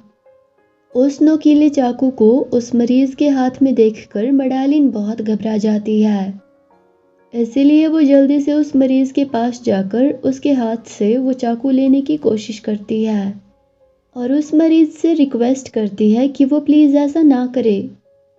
उस मरीज ने चाकू को अपने सिर से भी ऊंचा उठा रखा था और मडालिन की हाइट उस आदमी से कम होने की वजह से मडालिन चाकू तक नहीं पहुंच पा रही थी, पर फिर भी वो उस आदमी की बाजू पकड़कर चाकू छुड़ाने की कोशिश कर रही थी। ये देखकर वो मरीज मडालिन से कहता है कि मुझे छोड़ दो। ऐसे कहकर वो मडालिन पर उस चाकू से अटैक करता है, पर तभी कॉर्नेल एलिंगटन उनके पास आकर अपने एक हाथ से मडालिन को उसके कंधे से पकड़कर पीछे खींच लेता है और अपने दूसरे हाथ से उस मरीज को उसकी कलाई से जोर से पकड़ता है, जिसकी वजह से उस मरीज के हाथ से वो चाकू छूटकर ज़मीन पर गिर जाता है और उस आदमी के अटैक की वजह से मडालिन की बाजू में कट लग गया था। पर क्योंकि कॉर्नेल एलिंगटन ने मेडालिन को पीछे की तरफ खींचकर उस मरीज से थोड़ा दूर कर दिया था, इसीलिए मेडालिन को सिर्फ हल्का सा ही कट लगा था। मेडालिन को उतनी बड़ी या गहरी चोट नहीं लगी थी। कॉर्नेल एलिंगटन उस मरीज से पूछता है कि तुमने ये चाकू कहाँ से लिया, पर वो मरीज कॉर्नेल एलिंगटन के सवाल का जवाब देने के बजाय उसे डैम्ड क्वैक कहकर गाली देते हुए कहता है कि अभी के अभी मुझे छोड़ दो। ये सुनकर कॉर्नेल एलिंगटन गुस्से में उस आदमी को घूरते हुए उससे कहता है कि अगर वो इसी तरह से हंगामा करता रहेगा तो कॉर्नेल एलिंगटन इस बात का पूरा प्रबंध करेगा कि उस आदमी की बची हुई उस दूसरी बाजू को भी किसी क्वैक को ही चेक करना पड़े। यहाँ पर कॉर्नेल एलिंगटन उस आदमी को धमका रहा है कि अगर वो ऐसे ही बिहेव करता रहेगा तो कॉर्नेल एलिंगटन उस आदमी की बची हुई दूसरी बाजू को भी जख्मी कर देगा और फिर उसकी दूसरी बाजू को भी किसी और डॉक्टर को चेक करना पड़ेगा। ये सब कहकर कॉर्नेल एलिंगटन उस आदमी की बाजू को जोर से मरोड़ता है, जिसकी वजह से वो आदमी थोड़ा डर जाता है। पर कॉर्नेल एलिंगटन उस आदमी से कहता है कि वो तब तक उसे आइसोलेशन रूम में रखेंगे जब तक कि वो शांत नहीं हो जाता है।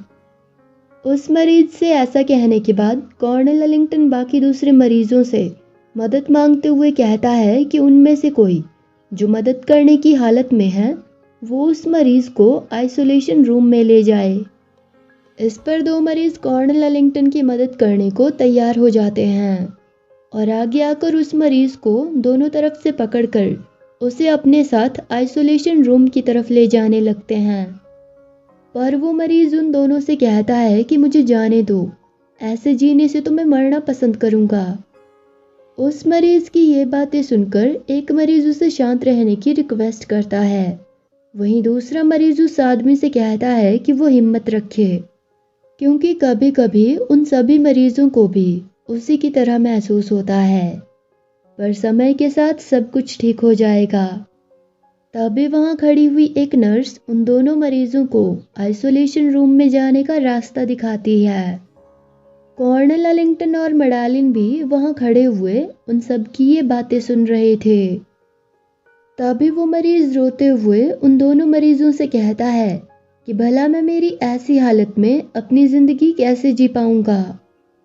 उस मरीज की ये बातें सुनकर मेडालिन बहुत हैरान और दुखी हो जाती है। बाजू पर लगे उस कट और स्ट्रेस की वजह से मेडालिन को उस मरीज की जगह पर इयान दिखने लगता है। वहीं कॉर्नेल एलिंगटन मेडालिन को बार बार मिस रॉइनफील्ड कहकर आवाज डाल रहा था, पर मेडालिन उसकी बात पर कोई रिएक्ट नहीं कर रही थी और बस लगातार उस मरीज को वहां से जाते हुए देख रही थी। ये देखकर कॉर्नेल एलिंगटन जोर से मेडालिन का नाम लेकर उसे पुकारता है।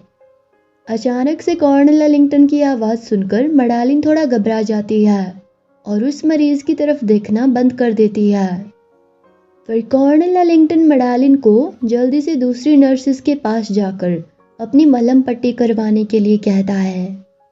कॉर्नेल एलिंगटन की बातें सुनकर मेडालिन को अपनी बाजू पर लगी हुई चोट की याद आती है, इसीलिए वो अपनी बाजू पकड़कर अपनी चोट की तरफ देखने लगती है। मेडालिन की उस चोट से खून बह रहा था और दर्द की वजह से मेडालिन की वो बाजू बहुत कंपकपा भी रही थी।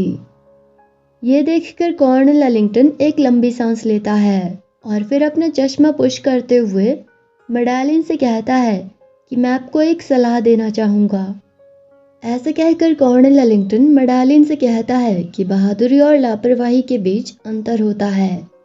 आपको पता होना चाहिए कि आप क्या काम करने में सक्षम हो और कौन सा काम आप नहीं कर सकते हो। कॉर्नेल एलिंगटन की ये बातें सुनकर मेडालिन हैरानी से उसकी तरफ देखने लगती है, पर मेडालिन को पता था कि कॉर्नेल एलिंगटन गलत नहीं कह रहा है, इसीलिए मेडालिन उससे अपनी नजरें फेर देती है और फिर कॉर्नेल एलिंगटन को उसकी मदद करने के लिए थैंक यू कहकर जल्दी से उस कमरे से बाहर चली जाती है। वहीं कॉर्नेल एलिंगटन मेडालिन को वहां से जाते हुए देखकर अपने मन में अपने आप से कहता है कि कितनी फ्रस्ट्रेटिंग औरत है। क्या उसे सच में इस बात की जरा भी फिक्र नहीं है कि उसके साथ क्या होता है? ये सोचकर कर्नल आर्लिंगटन अपने हाथों से ग्लव्स उतारते हुए अपने आप से कहता है कि ये कहना मुश्किल है कि उसकी वो रिडिकुलसली अपनी परवाह किए बिना दूसरों की मदद करने की आदत तारीफ के काबिल है या नहीं।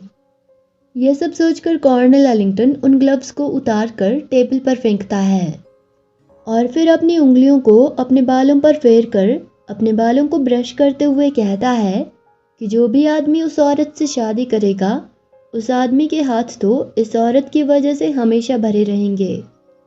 यहाँ पर शायद कर्नल आर्लिंगटन के कहने का मतलब है कि मैडेलिन को अपनी परवाह किए बगैर दूसरों की मदद करने की आदत है और अपनी इस आदत की वजह से वो बार बार अपने आप को मुसीबत में डाल लेगी। इसीलिए जो भी आदमी मैडेलिन से शादी करेगा उसे हमेशा मैडेलिन की फिक्र लगी रहेगी। मैडेलिन एक दूसरे कमरे में अपनी ड्रेसिंग करवाने जाती है। वहाँ पर एक नर्स ट्रे में ड्रेसिंग का सामान लेकर आती है और फिर इज़ाबेल मैडेलिन की चोट की मलहम पट्टी करते हुए मैडेलिन से कहती है कि मुझे खुशी है कि कम से कम तुम्हारा घाव उतना गहरा नहीं है। फिर मैडेलिन इज़ाबेल को उसकी मदद करने के लिए थैंक यू कहती है। तभी मैडेलिन की नर्सिंग टीचर मिस ईव जोर्स मैडेलिन से कहती है कि एक नर्स के लिए अपने पेशेंट्स का ध्यान रखना और उनका ध्यान रखने में अपना बेस्ट देना ज़रूरी है, लेकिन उन्हें बचाने की कोशिश में तुम्हें अपनी जान को खतरे में डालने की ज़रूरत नहीं है। ये सब कहते वक्त मिस ईव जोर्स बहुत गुस्से में लग रही थी। अपनी टीचर को इतने गुस्से में देखकर इज़ाबेल डर के मारे थर-थर कांपने लगती है और फिर अपने मन में कहती है कि मिस ईव जोर्स गुस्से में बहुत ही डरावनी लगती है। वहीं मिस ईव जोर्स की बातें सुनने के बाद मैडेलिन उदास होकर सर झुकाए उनसे माफ़ी मांगती है। तभी अचानक से मैडेलिन को ज़ोर ज़ोर से बैसाखी की आवाज़ें उसके कमरे के नज़दीक आती हुई सुनाई देती है। इसीलिए वो अपना सर उठाकर दरवाजे की तरफ देखने लगती है। तभी इयान जल्दी से उस कमरे का दरवाज़ा खोलता है। दौड़कर आने की वजह से इयान की सांसें बहुत फूली हुई थी, इसीलिए इयान सांस लेने के लिए अपनी बैसाखी के सहारे दरवाजे के पास ही सिर झुकाए खड़ा हो जाता है। इयान को ऐसी हालत में देखकर मैडेलिन हैरानी से इयान का नाम लेकर उसे पुकारती है। इयान की सांसें अभी भी बहुत फूली हुई थी, पर मैडेलिन की आवाज़ सुनकर इयान सिर उठाकर सामने की तरफ देखता है। शायद बाकी दूसरी नर्सेस के मुंह से मैडेलिन की चोट के बारे में सुनकर इयान मैडेलिन को सभी कमरों में जाकर ढूंढ रहा था। इसीलिए शायद जब वो इस कमरे में आने के बाद मैडेलिन की आवाज़ सुनता है तो वो थोड़ा हैरान हो जाता है, पर साथ ही इयान मैडेलिन को वहाँ पर देखकर खुश भी हो जाता है, इसीलिए वो ब्लश करने लगता है। वहीं मैडेलिन भी इयान को वहाँ पर देखकर बहुत खुश हो जाती है और ब्लश करने लगती है। पर इज़ाबेल अपने भाई इयान को ऐसे वहाँ पर देखकर बहुत हैरान हो जाती है। तभी इयान कमरे के अंदर आकर मैडेलिन की तरफ देखते हुए उससे कहता है कि मैंने सुना कि एक मरीज आपे से बाहर हो गया था, जिसकी वजह से तुम्हें चोट लग गई। ऐसे कहकर इयान लंगड़ाते हुए मैडेलिन के पास पहुंचकर खड़ा हो जाता है और फिर मैडेलिन से पूछता है कि क्या तुम हिल डुल सकती हो और चल फिर सकती हो। इयान को वहां पर देखकर मैडेलिन अपनी बाजू को पकड़कर छुपाते हुए इयान से अपनी नजरें फेर देती है और फिर हकलाते हुए इयान से झूठ कहने लगती है कि मैं ठीक। मैडेलिन को इस तरह से बिहेव करते हुए देखकर इयान समझ जाता है कि मैडेलिन उसे परेशान नहीं करना चाहती है, इसीलिए वो उससे झूठ कहने की कोशिश कर रही है।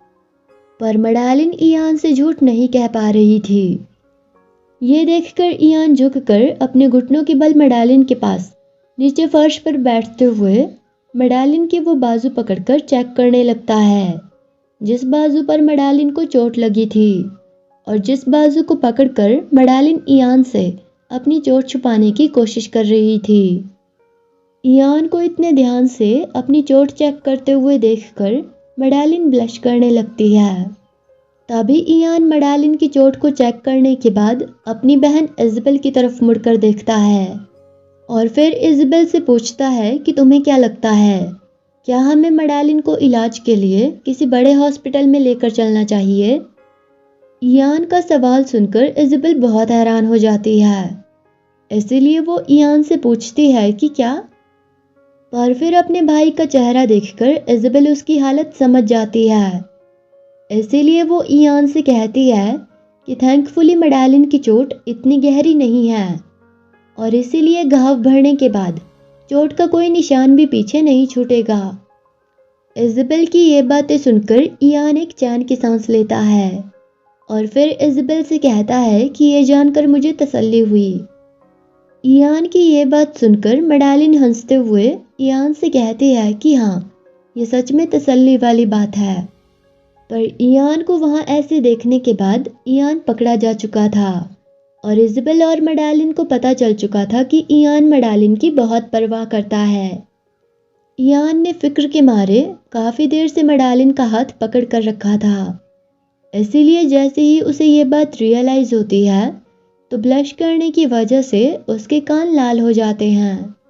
वहीं मडालिन का तो पूरा चेहरा और वो हाथ जिसे इयान ने पकड़ा हुआ था ब्लश करने की वजह से बहुत लाल हो गए थे।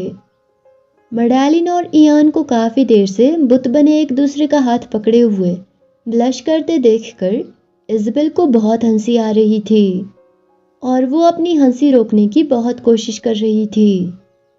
ये देखकर इयान जल्दी से खड़ा होकर अपने एक हाथ से अपना चेहरा छुपा लेता है, पर अचानक से ऐसे खड़े होने की वजह से इयान थोड़ा लड़खड़ा जाता है। ये देखकर मिस ईव जोर्ट्स थोड़ा नर्वस हो जाती है।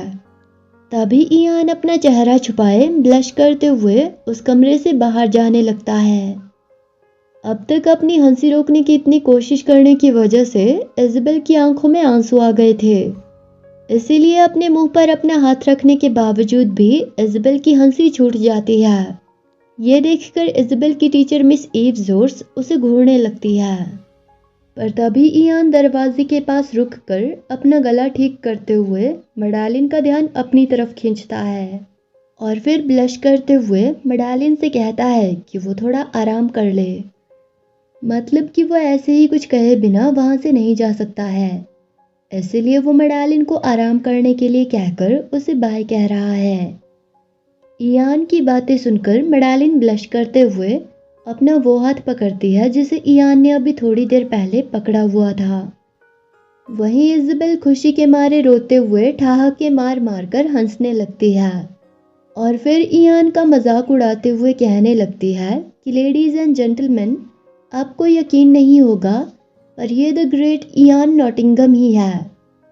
इज़ाबेल की बातें सुनकर मिस ईव जोर्ट्स को भी हंसी आने लगती है, पर फिर वो अपनी हंसी कंट्रोल करते हुए इज़ाबेल को अच्छे से बिहेव करने के लिए कहती है। उस दिन मडालिन को चोट लगने को लेकर हुए उस इंसिडेंट के बाद एरिक बहुत गुस्से में था और वो नहीं चाहता था कि इस तरह का हादसा फिर से कभी उसके घर में दोबारा हो। इसीलिए एरिक इज़ाबेल से कहता है कि अब बहुत ज़्यादा हो गया है।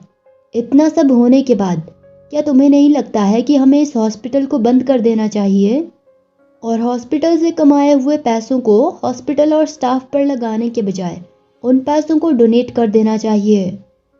इस पर इज़ाबेल एरिक से कहती है कि हम ऐसा नहीं कर सकते हैं। वहीं इयान और उसकी माँ भी वहीं पर बैठे हुए उन दोनों की सारी बातें सुन रहे थे। इज़ाबेल एरिक से कहती है कि हम हॉस्पिटल बंद नहीं कर सकते हैं क्योंकि अभी भी हमारे हॉस्पिटल में बहुत से ऐसे मरीज़ हैं जिन्हें इलाज की ज़रूरत है। इस पर एरिक इज़ाबेल से कहता है कि हम उन मरीज़ों को किसी बड़े हॉस्पिटल में भेज देंगे, वैसे भी हमारा घर सिर्फ टेम्पररी हॉस्पिटल था। एरिक इज़ाबेल से कहता है कि अगर मैं सच कहूँ तो तुम ऐसी जगह को रियल हॉस्पिटल नहीं कह सकती हो जहाँ पर आवारा लोग अपने हाथ में चाकू लेकर घूमते हो। इस जगह में मरीजों से ज़्यादा ऐसे लोग भरे पड़े हैं जिनके पास रहने का कोई ठिकाना नहीं है और जो अपनी ज़िंदगी से बहुत निराश है। एरिक की ये बातें सुनकर उनकी माँ चाय पीते हुए एरिक से कहती है कि एरिक, भले ही तुम मेरे बेटे हो, लेकिन प्लीज़ अपनी माँ और अपनी बहन की इतनी सालों की इतनी मेहनत की इस तरह की बातें करके बेइज्जती मत करो।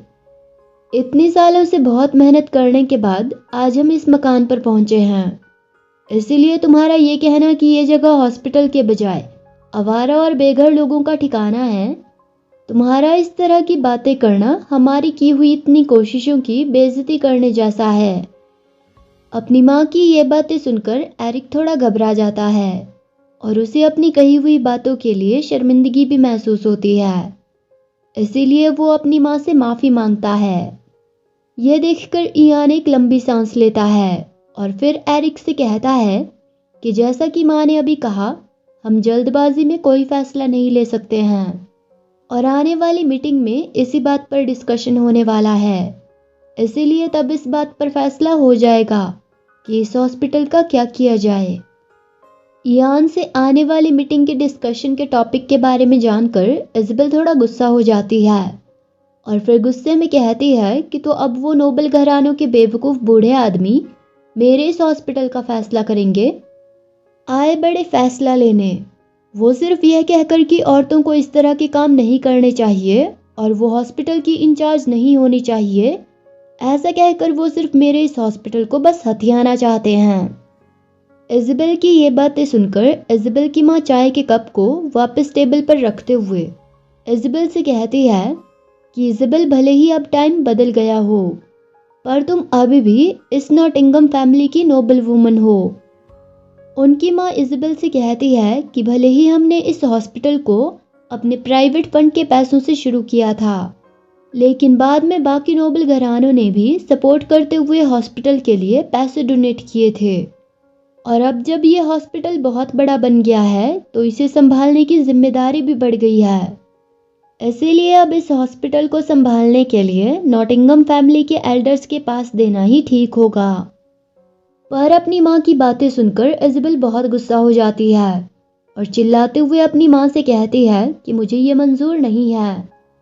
इज़ाबेल को ऐसे बिहेव करते हुए देखकर इयान इज़ाबेल को समझाते हुए कहता है कि इज़ाबेल, इस तरह से बिहेव मत करो। हम मीटिंग में चलकर होल्समैन और बाकी दूसरे एल्डर्स से मिलकर इस बात पर डिस्कशन।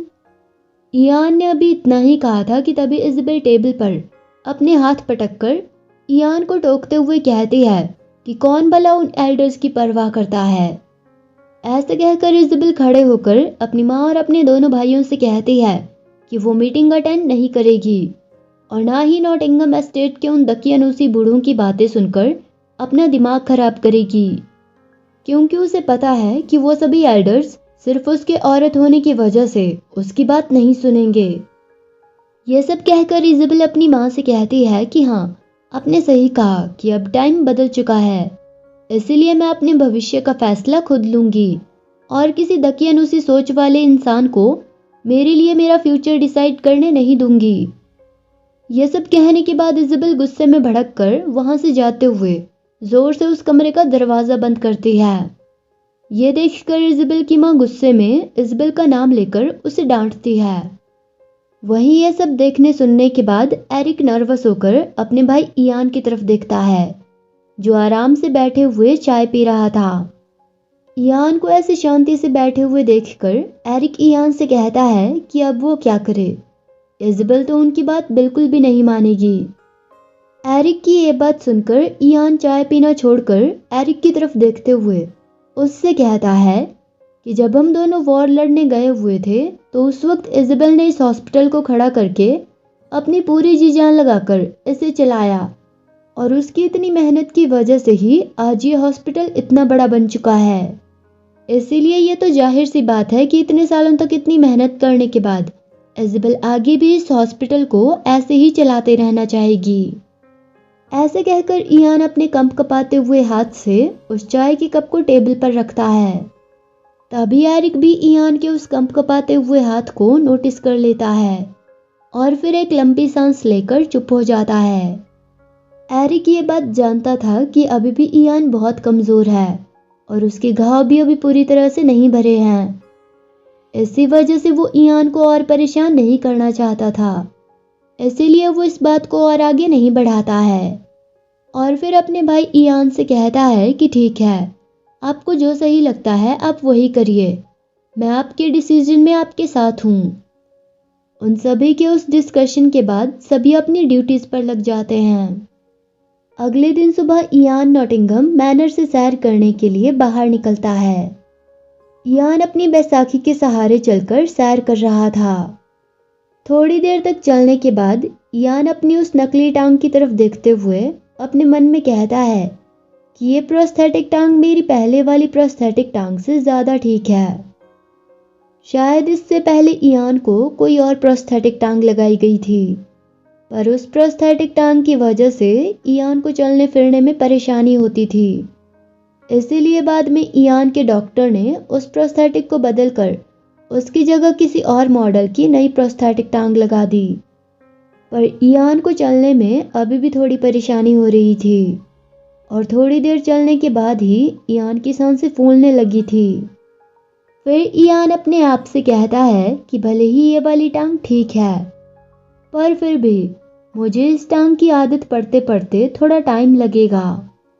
तभी अचानक से ईयान को इज़ाबेल की आवाज़ सुनाई देती है, जो किसी को किसी बात के लिए मना कर रही थी। इज़ाबेल की आवाज़ सुनकर ईयान अपने सामने की तरफ देखता है। तभी उसे इज़ाबेल 2 मरीजों के साथ वहां पर दिखाई देती है। एक मरीज एक और दूसरे मरीज को व्हीलचेयर में लेकर बाहर सैर करने आया था, पर असलियत में वो दोनों बाहर सैर करने के बहाने सिगरेट पीने आए थे और इज़ाबेल को भी ये बात पता चल गई थी। इसीलिए वो उन दोनों को डांट लगा रही थी और उनसे कह रही थी कि मरीजों को सिगरेट पीना अलाउड नहीं है। इज़ाबेल की बातें सुनकर एक मरीज उससे कहता है कि इज़ाबेल ऐसा मत करो, अगर तुम्हारी जगह पर मेडालिन होती तो वो हमें जानबूझकर इग्नोर करके कम से कम एक सिगरेट तो पीने देती। पर उस मरीज की ये बातें सुनकर इज़ाबेल हैरानी से उससे पूछती है कि तुमने अभी क्या कहा। इज़ाबेल का सवाल सुनने के बाद वो मरीज कहता है कि उप्स, मुझे तो ये बात किसी को भी नहीं बतानी थी। वहीं उस मरीज की बातें सुनकर उसका साथी जोर जोर से हंसने लगता है और फिर अपने दोस्त से कहता है कि तुम्हें तो कोई भी राज की बात अपने मन में छुपाकर रखनी बिल्कुल भी नहीं आती है। उन सबको देखकर और उनकी बातें सुनकर ईयान भी मुस्कुराने लगता है। फिर नॉटिंघम मैनर की तरफ देखते हुए ईयान अपने मन में कहता है कि वॉर ने कई चीज़ें बदल दी है, जैसे कि ये मैनर। पहले ये मैनर हमारा घर हुआ करता था, पर अब ये हमारा घर होने के साथ साथ एक रिहैबिलिटेशन हॉस्पिटल भी है। और मेरी बहन इज़ाबेल भी बहुत बदल गई है। इज़ाबेल उस मरीज पर बहुत गुस्सा थी, इसीलिए वो उस मरीज को डांटने के बाद उसकी सिगरेट छीनकर तोड़ देती है और फिर से उस मरीज को डांटने लगती है। ईयान कहता है कि वॉर के बाद अब इज़ाबेल का गुस्सा थोड़ा कम हो गया है और वो एक जिम्मेदार इंसान भी बन गई है।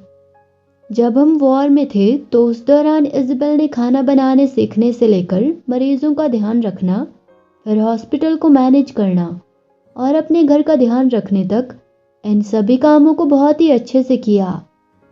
यह सब सोचकर ईयान अपने आप से कहता है कि इस वॉर ने मुझे भी बहुत बदल दिया और उसे, मेडालिन रॉइनफील्ड को भी। वॉर में जाने से पहले जिस मेडालिन को मैं जानता था वो एक बहुत ही अमेजिंग इंसान थी, पर फिर भी मैं कई बार उसे नहीं समझ पाता था। पर अब वॉर के बाद मेडालिन के चेहरे पर मैच्योरिटी की झलक दिखती है, जो पहले उसमें नहीं थी।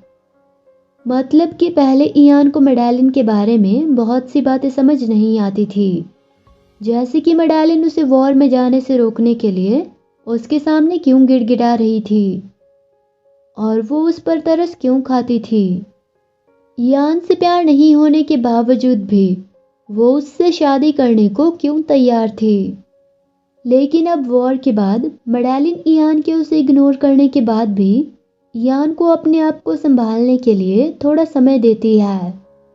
जबकि उस दिन जब ईयान के पिता अपनी आखिरी सांसें ले रहे थे तो उस दिन मेडालिन ईयान के उससे मिलने से मना करने के बावजूद भी उसकी बात नहीं मानती है और फिर बाद में ईयान से नफरत होने और उस पर तरस खाने जैसे अजीब अजीब कारण देकर अचानक से ईयान से कहती है कि अगर वो वॉर में नहीं जाएगा तो वो ईयान का मैरिज प्रपोजल एक्सेप्ट करने को तैयार है। लेकिन अब मेडालिन को ईयान को लेकर अपनी फीलिंग्स के बारे में अच्छे से पता था, इसीलिए वो ईयान के हाथ पर किस करके ईयान को भी अपनी उन फीलिंग्स के बारे में बताती है और साथ ही प्रॉपर तरीके से ईयान को उससे शादी करने के लिए भी प्रपोज करती है। साथ ही मैडेलिन ईयान को ये भी बताती है कि उसे ईयान की फिजिकल स्टेट से फर्क नहीं पड़ता है और वो ईयान को अपने मतलब के लिए प्रपोज कर रही है, यानी कि वो ईयान से प्यार होने की वजह से उसे प्रपोज कर रही है, ना कि उस पर तरस खाकर। और उस दिन ईयान को प्रपोज करने के बाद फिर से मैडेलिन ईयान को सोचने के लिए समय दे रही थी। इसीलिए ईयान कहता है कि अब उसे मैडेलिन पहले के मुकाबले बहुत मैच्योर लगती है। ईयान कहता है कि मैडेलिन हमेशा से ही एक प्रिटी यंग वुमन थी, लेकिन अब वो ईयान ये सोच ही रहा था कि तभी उसे मैडेलिन की आवाज़ सुनाई देती है और इसके साथ ही उसे ज़मीन पर अपनी परछाई के पीछे मैडेलिन की परछाई दिखाई देती है। मैडेलिन की आवाज़ सुनकर ईयान हल्का सा मुड़कर पीछे की तरफ देखता है, तभी उसे अपने पीछे हवा में मैडेलिन के बाल उड़ते हुए दिखाई देते हैं। ये देखकर ईयान थोड़ा और मुड़कर पीछे नॉटिंघम मैनर की तरफ देखता है, तभी उसे मैडेलिन नॉटिंघम मैनर के बाहर उसके पीछे खड़ी हुई हवा की वजह से उड़ रही अपनी जुल्फों को संवारते हुए दिखाई देती है। मैडेलिन ने अपनी नर्स की ड्रेस नहीं पहनी थी, इसके बजाय उसने कैजुअल कपड़े पहने थे और उसने अपने बाल भी बांधने के बजाय खुले रखे थे। मैडेलिन को देखकर साफ साफ पता चल रहा था कि वो ईयान के लिए बहुत अच्छे से तैयार हुई थी, जिसकी वजह से वो और भी ज़्यादा खूबसूरत लग रही थी। मैडेलिन अपने एक हाथ से अपने बालों को संवारते हुए ईयान की तरफ देखकर मुस्कुराती है और फिर ब्लश करते हुए ईयान से कहती है कि क्या वो भी ईयान के साथ चलकर उसके साथ सैर कर सकती है। मैडेलिन के वहां आने से पहले ईयान मैडेलिन के बारे में अपने मन में कह रहा था कि उसे मैडेलिन हमेशा से ही बहुत सुंदर लगती थी, लेकिन अब उसे मैडेलिन वो ये सोच ही रहा था कि तभी मैडेलिन वहां पर आ गई थी। ईयान मैडेलिन की तरफ देखते हुए अपने उसी सेंटेंस को पूरा करते हुए कहता है कि लेकिन अब उसे मैडेलिन ब्लाइंडिंगली ब्यूटीफुल लगती है। पहले ईयान मैडेलिन को पसंद करता था, इसीलिए मैडेलिन उसे सुंदर लगती थी। मेरा मतलब है कि मैडेलिन सुंदर है, पर दुनिया में बहुत सारे सुंदर चेहरे हैं, पर क्योंकि ईयान को मैडेलिन अच्छी लगती थी, इसीलिए औरों के मुकाबले उसे मैडेलिन और भी ज़्यादा सुंदर लगती थी। पर अब जब ईयान की मैडेलिन को लेकर वो पसंद कब की प्यार में बदल चुकी थी, इसीलिए ईयान को मैडेलिन अब ब्लाइंडिंगली ब्यूटीफुल लगती थी। मतलब कि इतनी सुंदर कि उसकी खूबसूरती की चमक एक बार देखने के बाद कोई भी थोड़ी देर के लिए अंधा हो जाए। ईयान मैडेलिन को लेकर अपनी फीलिंग्स के बारे में जानता था, पर वो वॉर में अपने शरीर और अपनी आत्मा में इतनी चोटें खा चुका था कि वो फिर से एक और चोट खाने के ख्याल से भी घबराता था। इसीलिए ईयान अपने इमोशंस को कंट्रोल करके अपनी बैसाखी को कसकर पकड़ता है और फिर मैडेलिन से अपनी नज़रें फेरकर वहां से जाते हुए मैडेलिन से कहता है कि ये रास्ता सभी के लिए है, इसीलिए हर कोई यहाँ पर अपनी मर्जी से सैर कर सकता है। ईयान को ऐसे नजरें फेरकर वहां से जाते हुए देखकर मैडेलिन भी जल्दी जल्दी ईयान के पीछे पीछे जाने लगती है और फिर ईयान से कहती है कि लेकिन मैं तुम्हारे साथ साथ चलना चाहती हूँ। मैडेलिन की ये बात सुनकर ईयान थोड़ा हैरान हो जाता है। तब तक मैडेलिन भी दौड़कर उसके पास पहुंच जाती है और फिर ईयान के साथ साथ चलने लगती है। ये देखकर ईयान मैडेलिन से कहता है कि अब आप बहुत बेशर्म बन गई हैं। यह सुनकर मैडेलिन हवा की वजह से उड़ रहे अपने बालों को ठीक करते हुए ईयान से कहती है कि अपने बारे में बात करो। वो तुम ही हो जो मेरा प्रपोजल इग्नोर करके ताज़ी हवा का मज़ा लेते हुए शान से यहाँ पर सैर कर रहे हो। मैडेलिन ने अभी ये कहा ही था कि तभी अचानक से रास्ते पर चलते चलते ईयान की बैसाखी हल्का सा स्लिप हो जाती है, जिसकी वजह से ईयान भी फिसल कर गिरने ही वाला था। ये देखकर मैडेलिन जल्दी से ईयान को पकड़कर अपने कंधे का सहारा देते हुए संभाल लेती है। पर मडालिन ने जल्दी जल्दी में इयान को गिरने से बचाने के लिए अपने एक हाथ से इयान को उसकी कमर से पकड़ लिया था और अपने दूसरे हाथ से इयान की छाती के पास उसकी कमीज से कसकर पकड़ा हुआ था, जिसकी वजह से इयान बहुत एम्बैरेस्ड फील कर रहा था। पर मडालिन इन सब बातों पर कोई ध्यान नहीं देती है और इयान की चिंता करते हुए उसे संभल कर चलने के लिए कहती है। ये देखकर इयान की हंसी छूट जाती है। अचानक से इयान के हंसने की आवाज़ सुनकर मडालिन थोड़ा हैरान हो जाती है और हैरानी से इयान की तरफ देखने लगती है। तभी अचानक से इयान खुलकर जोर जोर से हंसने लगता है और फिर हंसते हुए मडालिन से कहता है कि आपका कुछ नहीं हो सकता। इयान को प्रपोज करने के बाद मडालिन इतने अच्छे से तैयार होकर इयान को चार्म करने के लिए आई थी ताकि इयान भी उसे पसंद करने लगे और उससे शादी करने के लिए मान जाए। इयान भी ये बात जानता था कि मडालिन उससे नज़दीकियां बढ़ाने की कोशिश कर रही है। इसीलिए जब मडालिन इयान को गिरने से संभालते वक्त अनजाने में ही इयान से फ्लर्ट कर बैठती है, तब इयान उसकी वजह से काफ़ी एम्बैरेस्ड फील करता है। पर जब मडालिन अच्छे खासे रोमांटिक सीन को अनजाने में इग्नोर कर देती है, तो ये देखकर इयान की हंसी छूट जाती है और वो जोर जोर से हंसने लगता है। मडालिन को इयान की हंसी का कारण समझ नहीं आता है, पर इयान को खुश देखकर मडालिन भी खुश थी। फिर मडालिन इयान के साथ सैर करते हुए इयान से कहती है कि आज मौसम कितना अच्छा है। पर मडालिन की ये बात सुनकर इयान उससे कहता है कि आप फिर से शुरू हो गई। इज़ाबेला और वो दो मरीज भी अभी भी वहीं पर थे और वो कब से इयान और मडालिन को देख रहे थे। पर मडालिन को इयान से फ्लर्ट करते देखकर और इयान को इतना खुश देखकर वो सभी बहुत हैरान थे। फिर इयान अपने मन में अपने आप से कहता है कि भले ही उस वॉर ने अपने पीछे बहुत सारा दर्द, घाव और परेशानियां छोड़ी हो और हमारी रातों की नींद भी चुरा ली हो, पर अभी भी इस दुनिया में खूबसूरती है। वॉर की वजह से बहुत से सैनिकों ने अपनी जानें गंवाई थी और बहुत सारे सैनिकों ने अपने शरीर के कई अंग भी गंवा दिए थे और उस वॉर के ट्रॉमा की वजह से उन सैनिकों की रातों की नींद भी उड़ गई थी। और उस बैटलफील्ड की भयानक काली दुनिया में बहुत कुछ झेलने और अपना बहुत कुछ खोने के बाद भी वो सैनिक ये देखकर ही खुश थे कि अपने जिस देश के लोगों की शांति भरी जिंदगी और अपनी धरती की जिस खूबसूरती को बचाने के लिए उन्होंने इतना सब किया, वो सभी अभी भी सुरक्षित है और शांति से अपनी ज़िंदगी जी रहे हैं। इसीलिए इयान कहता है कि ये दुनिया अभी भी खूबसूरत है। फिर इयान बैटलफील्ड की काली भयानक दुनिया से अनजान मुस्कुराकर इयान की तरफ देखती हुई मडालिन को देखकर कहता है कि इस वक्त मेरे लिए इस दुनिया की खूबसूरती को दूर से देखना ही काफ़ी है। मडालिन इयान के साथ समय बिताने की वजह से बहुत खुश थी और इयान मडालिन को खुश देखकर खुश था और हल्का सा मुस्कुरा रहा था। इयान एकटक मडालिन की तरफ देखे जा रहा था और वो मडालिन को ब्लश करते हुए देखकर खुद भी ब्लश कर रहा था। इयान और मडालिन दोनों एक साथ बहुत खुश थे, पर तभी अचानक से किसी के चिल्लाने की आवाज़ आती है।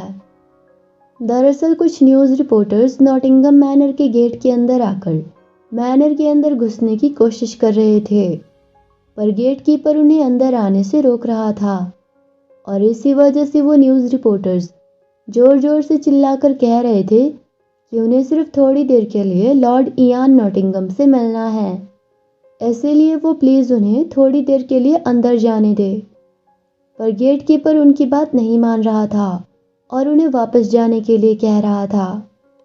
पर क्योंकि इयान और मडालिन सैर करते हुए वहीं पास ही से गुजर रहे थे, इसीलिए एक रिपोर्टर की नज़र इयान पर पड़ जाती है और वो रिपोर्टर चिल्लाते हुए बाकी सभी रिपोर्टर्स से कहता है कि वो देखो, उस आदमी के चेहरे पर जलने के निशान हैं, इसीलिए कहीं वो आदमी ही लॉर्ड इयान नॉटिंघम तो नहीं है।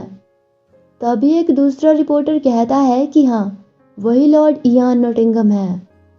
ये सुनकर वो सभी रिपोर्टर्स उस गेट कीपर को धक्का देकर इयान के पास चले जाते हैं और जल्दी जल्दी से अपने हाथ में लिए कैमरों से इयान की पिक्चर्स लेने लगते हैं।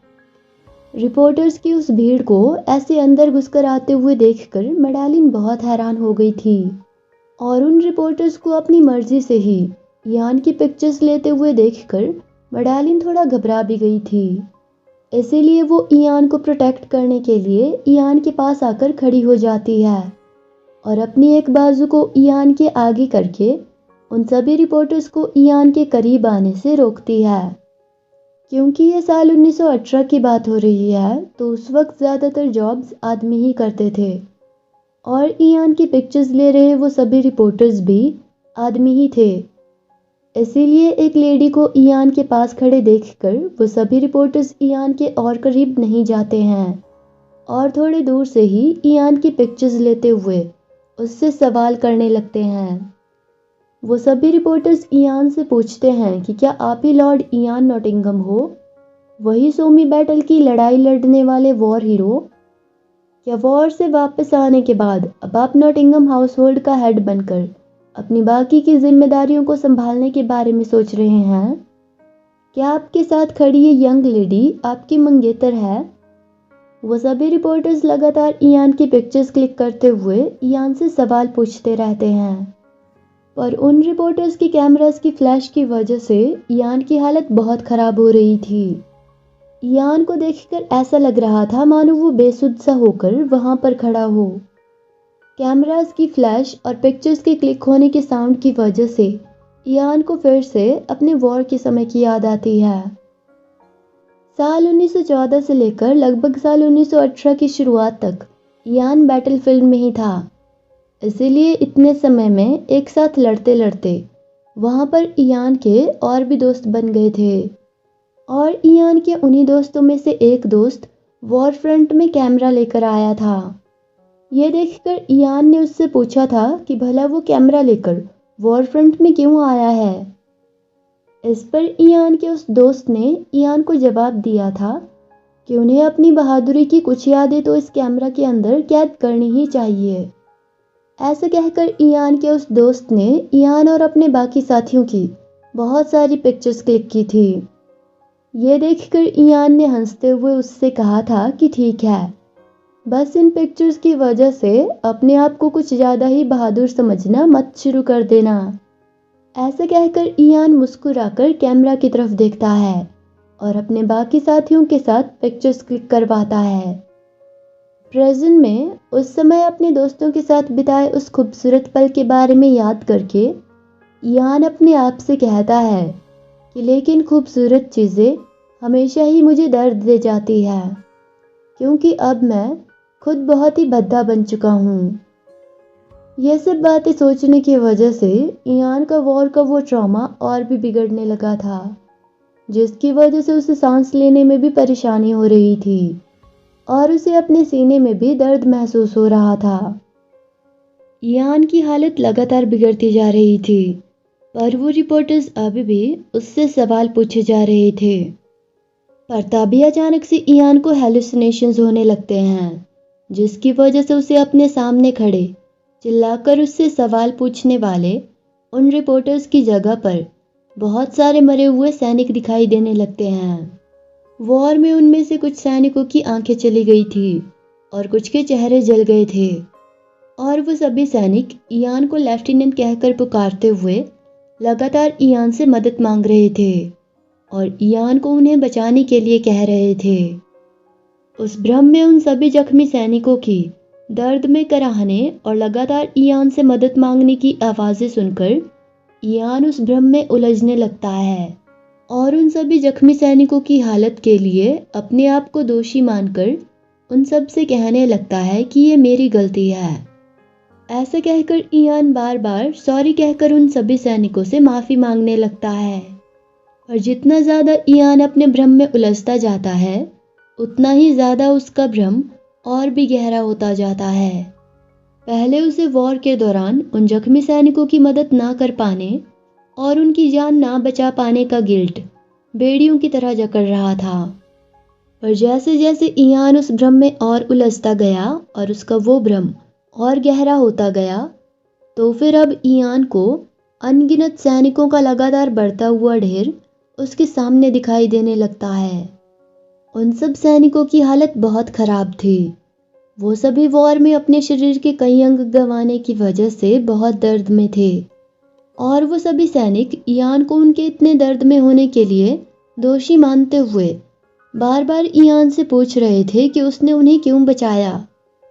तभी इयान को वो सैनिक भी दिखाई देता है जिसे इयान ने अपनी जान जोखिम में डालकर बचाने की कोशिश की थी। पर जब इयान ने थोड़ा संभलने के बाद अपनी आंखें खोली, तो उसे सिर्फ उस सैनिक का आधा ही शरीर दिखाई दिया। उस वक्त उस सैनिक ने बहुत दर्द में होने की वजह से और अपनी हालत देखकर रोते हुए इयान से पूछा था कि आखिर इयान ने उसे बचाया ही क्यों। ऐसा कहकर उस सैनिक ने इयान के सामने ही अपना दम तोड़ दिया था। उस दिन उस सैनिक की हालत देखकर और मरने से पहले उसका सवाल सुनकर इयान भी बहुत दुखी हो गया था, जिसकी वजह से उसने मडालिन को उसे अब कोई और खत लिखकर भेजने से मना कर दिया था। इयान के उस भ्रम में इयान को वही सैनिक अपने सबसे करीब अपनी एक टांग को पकड़कर फिर से उससे वही सवाल करता हुआ दिखाई देता है जो उसने अपनी मौत से पहले किया था। वो सैनिक इयान की एक टांग को पकड़े इयान की तरफ देखते हुए उससे सवाल कर रहा था कि आखिर इयान ने उसे क्यों बचाया। इयान बहुत सारी बातों के लिए अपने आप को दोषी मानता था, इसीलिए उसका वो गिल्ट उसे अंदर ही अंदर से कमजोर कर रहा था, जिसकी वजह से वो अपने उस भ्रम में उलझता जा रहा था। पर तभी अचानक से इयान को मडालिन की आवाज सुनाई देती है, जिसकी वजह से इयान का वो भ्रम शीशे की तरह टूटने लगता है।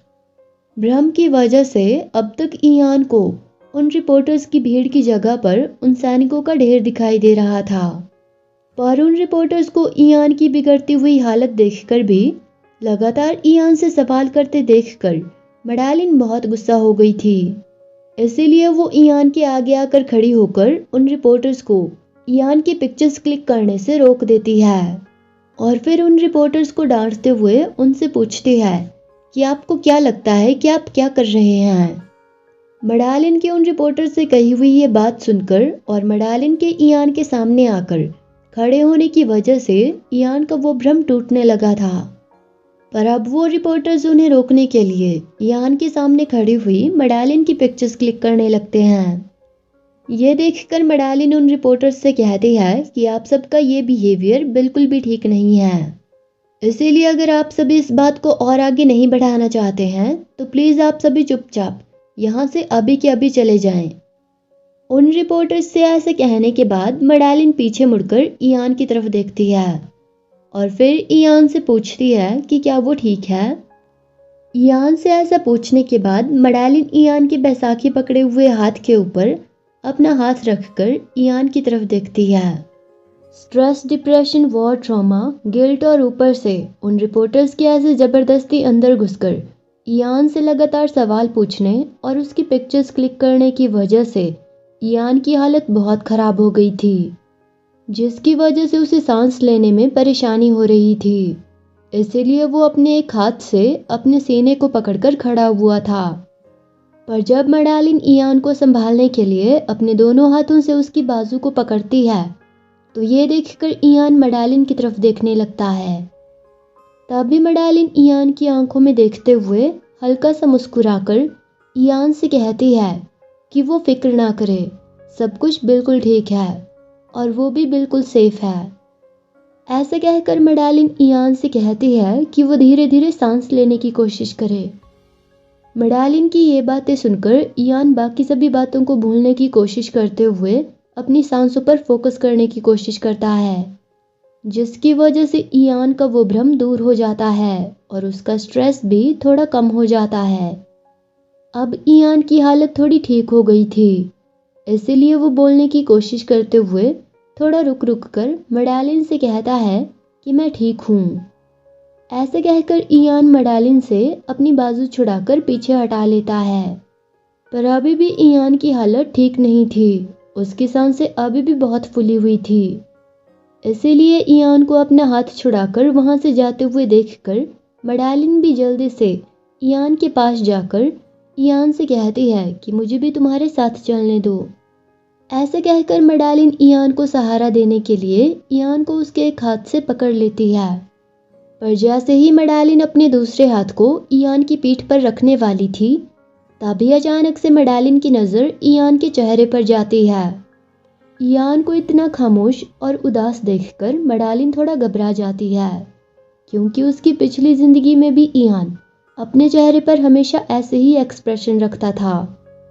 एक बार फिर से अपनी इस जिंदगी में भी ईयान के चेहरे पर वही एक्सप्रेशन देखकर मैडेलिन अपने आप से कहती है कि क्योंकि मुझे याद है कि मेरी पिछली ज़िंदगी में ईयान की दिमागी हालत कैसी थी, इसीलिए ईयान के चेहरे पर एक बार फिर से वही एक्सप्रेशन देखकर ना चाहते हुए भी मुझे बहुत घबराहट महसूस हो रही है। ये सब सोचकर मैडेलिन उदास होकर ईयान के चेहरे से अपनी नज़रें हटा लेती है। वहीं उन सब रिपोर्टर्स की भीड़ अभी भी वहीं पर थी और वो सभी रिपोर्टर्स अभी भी ईयान से और सवाल करने के लिए ईयान के पास आने की कोशिश कर रहे थे।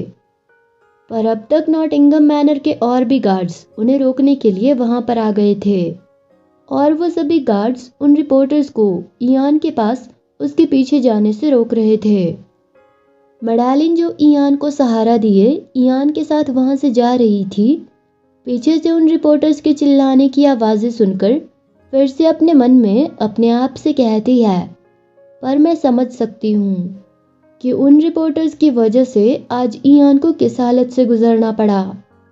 ईयान अभी भी पूरी तरह से नहीं संभल पाया है, इसीलिए वो इस वक्त इन सब बातों का सामना करने के लिए तैयार नहीं था, जिसकी वजह से अपनी ऐसी हालत दूसरों को दिखाने की वजह से ईयान को इस वक्त बहुत ही ज़्यादा ह्यूमिलेटेड फील हो रहा होगा। ईयान का दुख और जो ह्यूमिलेशन वो इस वक्त फील कर रहा है, ये कोई ऐसी चीज़ नहीं है जो मैं ईयान के बदले अपने ऊपर ले सकूं।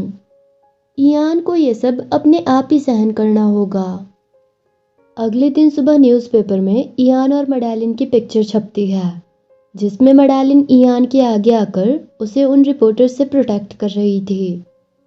न्यूज़पेपर में छपी हुई ईयान और मैडेलिन की उस तस्वीर के साथ टाइटल में छपा हुआ था कि रिच वॉर हीरो का ट्रैजिक अंत। लेकिन क्या उसके प्यार ने उसे बचा लिया? न्यूज़पेपर में यह सब पढ़कर इज़ाबेल गुस्सा होकर उस न्यूज़पेपर को टेबल के ऊपर फेंकते हुए कहती है कि ये क्या बकवास छपी है। ऐसे कहकर वो उस न्यूज़ आर्टिकल की तरफ देखते हुए फिर से कहती है कि मुझे विश्वास नहीं हो रहा है कि इतना बड़ा और रेपुटेबल न्यूज़पेपर इस तरह की बकवास छापेगा। ये सच में बहुत ही शर्मनाक बात है। ऐसे कहकर इज़ाबेल अपनी सीट से खड़ी हो जाती है। वहीं एरिक भी एक दूसरे न्यूज़पेपर में नोबल फैमिलीज के वॉर हीरोज़ के बारे में छपी हुई खबरों को पढ़ते हुए इज़ाबेल से कहता है कि पहले नोबल घरानों की बहुत इज्जत की जाती थी, लेकिन इन न्यूज़पेपर के आर्टिकल्स को पढ़कर तो ऐसा लगता है कि जैसे अब नोबल फैमिलीज की कोई इज्जत ही नहीं बची हो। इज़ाबेल और एरिक की बातें सुनकर एरिक के बगल में बैठी हुई उनकी माँ परेशान होकर अपने माथे पर हाथ रखते हुए कहती है कि दुनिया भले ही कहाँ से कहाँ पहुँच गई है, लेकिन ये कहकर उनकी माँ थोड़ी देर के लिए खामोश हो जाती है और फिर उन सबसे कहती है कि ये सच में बहुत ही बुरा है। एरिक अभी भी लगातार न्यूज़पेपर में छपे हुए आर्टिकल्स की तरफ देख रहा था। वहीं ईयान उन सब की तरह न्यूज़पेपर पढ़ने के बजाय अपने वर्क रिलेटेड डॉक्यूमेंट्स को पढ़ रहा था। पर अपनी माँ और अपने भाई बहन की बातें सुनकर और उन्हें न्यूज़ आर्टिकल की वजह से इतना परेशान देखकर ईयान उन सबसे कहता है कि हम सब इस बारे में कुछ भी नहीं कर सकते हैं। हमारी फैमिली की तरह ही बाकी नोबल फैमिलीज भी दूसरे लोगों के लिए अब एक गॉसिप करने के सब्जेक्ट के अलावा कुछ भी नहीं है। अपनी माँ और अपने भाई बहन से ये सब कहते हुए भी ईयान लगातार अपने उन वर्क रिलेटेड डॉक्यूमेंट्स को पढ़ रहा था। पर फिर उन सब से ये सब कहने के बाद ईयान उनसे पूछता है कि मिस मैडेलिन रोएनफील्ड कैसी हैं। ईयान की बातें सुनकर अब तक इज़ाबेल भी थोड़ा शांत होकर अपनी सीट पर बैठ गई थी। पर जब ईयान उन सब से मेडेलिन के बारे में पूछता है तो इस पर इज़ाबेल ईयान से कहती है कि पहले हमें इन न्यूज़पेपर वालों के खिलाफ हमारी फैमिली के बारे में अनाप शनाप छापने के लिए लॉसूट करने के बारे में डिस्कशन करना चाहिए। पर इज़ाबेल की बातें सुनकर ईयान थोड़ी भारी आवाज़ में फिर से इज़ाबेल से कहता है कि मैंने तुमसे मिस मेडेलिन रॉयनफील्ड के बारे में पूछा कि वो कैसी है। ईयान को थोड़ा गुस्सा देखकर इज़ाबेल उसे मेडेलिन के बारे में बताते हुए कहती है कि मेडेलिन बिल्कुल ठीक है और वो हर दिन की तरह ही नॉर्मल बिहेव कर रही है। ईयान को मेडेलिन के लिए परेशान देखकर इज़ाबेल एक लंबी सांस लेती है और फिर ईयान से कहती है कि न्यूज़ आर्टिकल में मेडेलिन का नाम नहीं छपा है। इज़ाबेल की बातें सुनकर एरिक भी थोड़ा नर्वस होकर अपने भाई ईयान से कहता है कि एक्चुअली मुझे नहीं लगता कि मिस मेडेलिन ने ये न्यूज़पेपर देखा होगा। फिर एरिक ईयान को ये बात समझाने के लिए कि इस न्यूज़पेपर में छपी हुई बकवास की वजह से मेडेलिन की रेपुटेशन पर कोई फ़र्क नहीं पड़ेगा और इसीलिए उसे मेडेलिन के लिए इतना परेशान नहीं होना चाहिए। ये बात समझाने के लिए एरिक ईयान से कहता है कि वैसे भी ये न्यूज़पेपर वाले सिर्फ एक छोटी सी बात का बतंगड़ बना रहे हैं।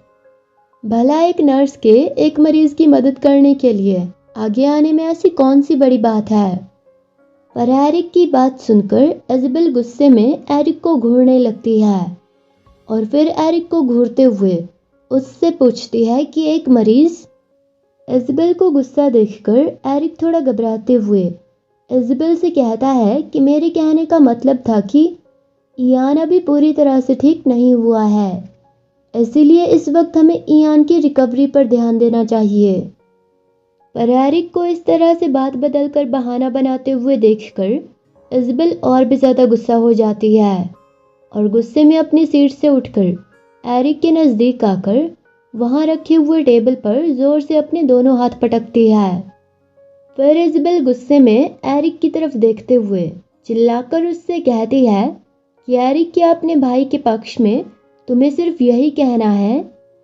तुम्हें पता है कि वो रिपोर्टर्स ज़बरदस्ती मैनर के अंदर घुस आए थे और वो ईयान की हालत को देखकर भी नज़रअंदाज करते हुए अपनी ही मर्जी से ईयान की पिक्चर्स क्लिक कर रहे थे और लगातार ईयान से सवाल पूछ रहे थे। और अब उन रिपोर्टर्स ने रिच वॉर हीरो के ट्रेजिक एंड जैसी बकवास छापकर हमारे भाई ईयान और हमारी फैमिली दोनों की ही इंसल्ट की है। इसीलिए हमें उन रिपोर्टर्स को इस तरह से बिहेव करने और हमारी बेइज्जती करने के लिए सबक तो सिखाना ही चाहिए। उन्होंने हमारी फैमिली के नाम को बदनाम। इज़ाबेल ने अभी इतना ही कहा था कि तभी ईयान इज़ाबेल को टोकते हुए उससे कहता है कि एरिक ठीक कह रहा है। ऐसा कहकर ईयान अपने हाथ में लिए उन वर्क रिलेटेड डॉक्यूमेंट्स में से एक डॉक्यूमेंट को पढ़ने के बाद उन डॉक्यूमेंट्स में से एक और नए डॉक्यूमेंट को पढ़ने के लिए निकालता है और फिर इज़ाबेल से कहता है कि इस तरह की चीज़ों में अपनी एनर्जी बर्बाद करने की कोई ज़रूरत नहीं है। ऐसा कहने के बाद ईयान अपनी नज़रें उठाकर इज़ाबेल की तरफ देखता है और फिर इज़ाबेल से कहता है कि किसी भी इंसान जिसके पास कॉमन सेंस होगी वो इस न्यूज़पेपर में छपी हुई तस्वीर को देखकर ही समझ जाएगा कि मिस मेडेलिन रॉयनफील्ड एक बहुत ही दयालु और भावुक किस्म की इंसान है। इसीलिए अगर उस वक्त मेरी जगह कोई और भी वहाँ पर होता तब भी मिस मेडेलिन ने उस इंसान की मदद की होती। ईयान की ये बातें सुनकर इज़ाबेल अपनी दोस्त मेडेलिन के लिए थोड़ी दुखी होकर अपने भाई ईयान से पूछती है कि मेडेलिन एक भावुक इंसान है और इसी वजह से उसने तुम्हारे लिए ये सब किया। इज़ाबेल को ईयान से ये सब कहते सुनकर उनकी माँ समझ जाती है कि अब इज़ाबेल मेडेलिन की खातिर ईयान से झगड़ा करने वाली है। इसीलिए उनकी माँ इज़ाबेल को रोकते हुए उससे कहती है कि इज़ाबेल अब बहुत हुआ, इस बात को अब और आगे मत बढ़ाओ। उनकी माँ ने इज़ाबेल से ऐसा कहा ही था कि तभी ईयान भी इज़ाबेल से कहता है कि गुस्सा शांत होने के बाद सेल्फ अवेयर होने में बहुत मदद मिलती है। इसीलिए जब तुम्हारा गुस्सा शांत हो जाए तब तुम इन बातों के बारे में फिर से सोचना। ईयान की ये बातें सुनकर इज़ाबेल एकटक बस ईयान की तरफ देखती रहती है। तभी इयान अपने हाथ में लिए उन डॉक्यूमेंट्स में से एक डॉक्यूमेंट को पढ़ने के बाद टेबल पर रखे उस न्यूज़पेपर के ऊपर रख देता है और फिर इज़ाबेल और एरिक से कहता है कि इस सब के बारे में बहुत बातें हो गई, इसीलिए अब अगले हफ्ते होने वाली फैमिली मीटिंग के एजेंडा के बारे में डिस्कस करते हैं। इस सब के बाद उस दिन देर शाम को बहुत बारिश होती है और उस न्यूज़ आर्टिकल में मेडेलिन और इयान की छपी हुई तस्वीर को देखकर मेडेलिन के पिता, जिन्होंने अपनी इकलौती बेटी मेडेलिन से 3 साल पहले अपने सारे रिश्ते तोड़ दिए थे, वो अखबार में छपी मेडेलिन की तस्वीर को देखकर नॉटिंघम मैनर में मेडेलिन से मिलने आते हैं। मैनर के बाहर बहुत ज़ोरों से बारिश हो रही थी और मेडेलिन के पिता बारिश में पूरी तरह से भीगे हुए मैनर के अंदर मेडेलिन से मिलने आए थे। पर मेडेलिन से मिलते ही वो सबसे पहले मेडेलिन से उस न्यूज़ आर्टिकल में छपी हुई बातों के बारे में पूछते हैं। मेडेलिन के पिता मेडेलिन से सवाल करते हैं कि क्या उस न्यूज़ आर्टिकल में उसके और इयान के बारे में छपी हुई बातें सच हैं। अपने पिता को इस तरह से 3 साल बाद अचानक से कहीं से आकर सबसे पहले मेडेलिन का हालचाल पूछने या गले मिलने के बजाय इस तरह से उस न्यूज़ आर्टिकल के बारे में सवाल करते देखकर मेडेलिन थोड़ा उदास हो जाती है और फिर अपने पिता से कहती है कि आप अचानक से कहीं से इतने साल बाद मुझसे मिलने आए हैं और मिलते ही सबसे पहले आप मुझसे न्यूज़ आर्टिकल के बारे में पूछ रहे हैं। पर मेडेलिन की ये बात सुनते ही उसके पिता गुस्सा हो जाते हैं और फिर मेडेलिन से कहते हैं कि क्या अब तुम न्यूज़पेपर नहीं पढ़ती हो। मेडेलिन के पिता उससे कहते हैं कि शायद तुम ये बात भी भूल गई होगी कि एक नोबल वुमन को किस तरह से बिहेव करना चाहिए। अपने पिता की ये बातें सुनकर मेडेलिन हैरानी से उनकी तरफ देखती रहती है। तभी मेडेलिन के पिता अपनी हैट खोलकर अपनी उंगलियों से अपने बालों को अपने माथे से पीछे करते हुए मेडेलिन से कहते हैं कि एक नोबल वुमन को हमेशा अपने संस्कारों के दायरे में रहना चाहिए और अगर तुम एक अर्ल की पत्नी बनना चाहती हो तो तुम्हें कम से कम न्यूज़पेपर तो पढ़ना ही चाहिए।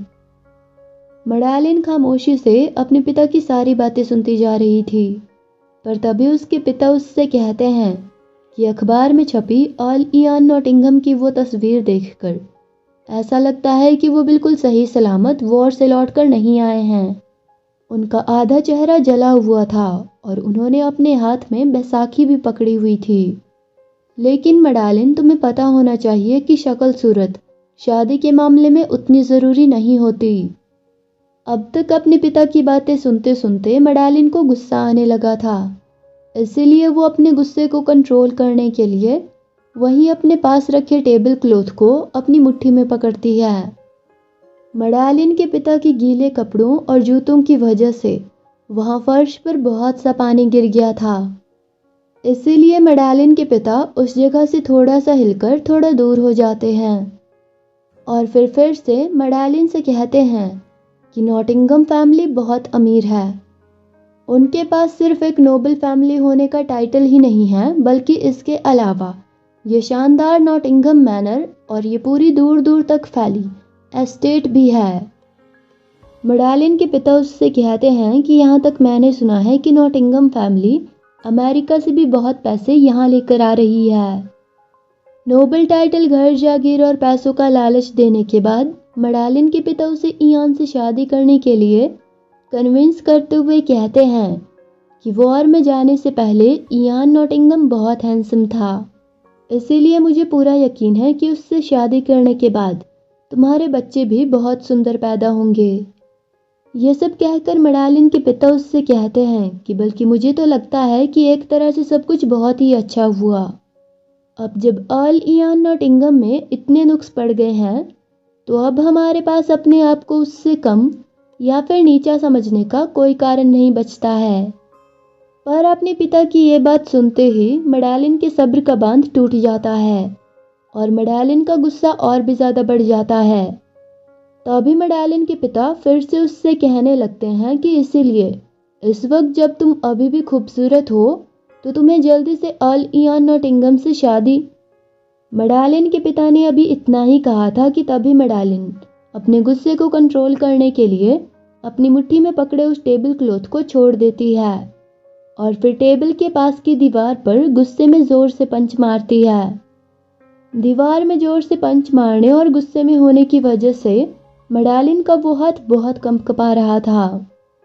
वहीं मडालिन को गुस्से में दीवार पर इतने जोर से पंच मारते देखकर मडालिन के पिता बहुत हैरान हो गए थे और वो थोड़ा घबरा भी गए थे।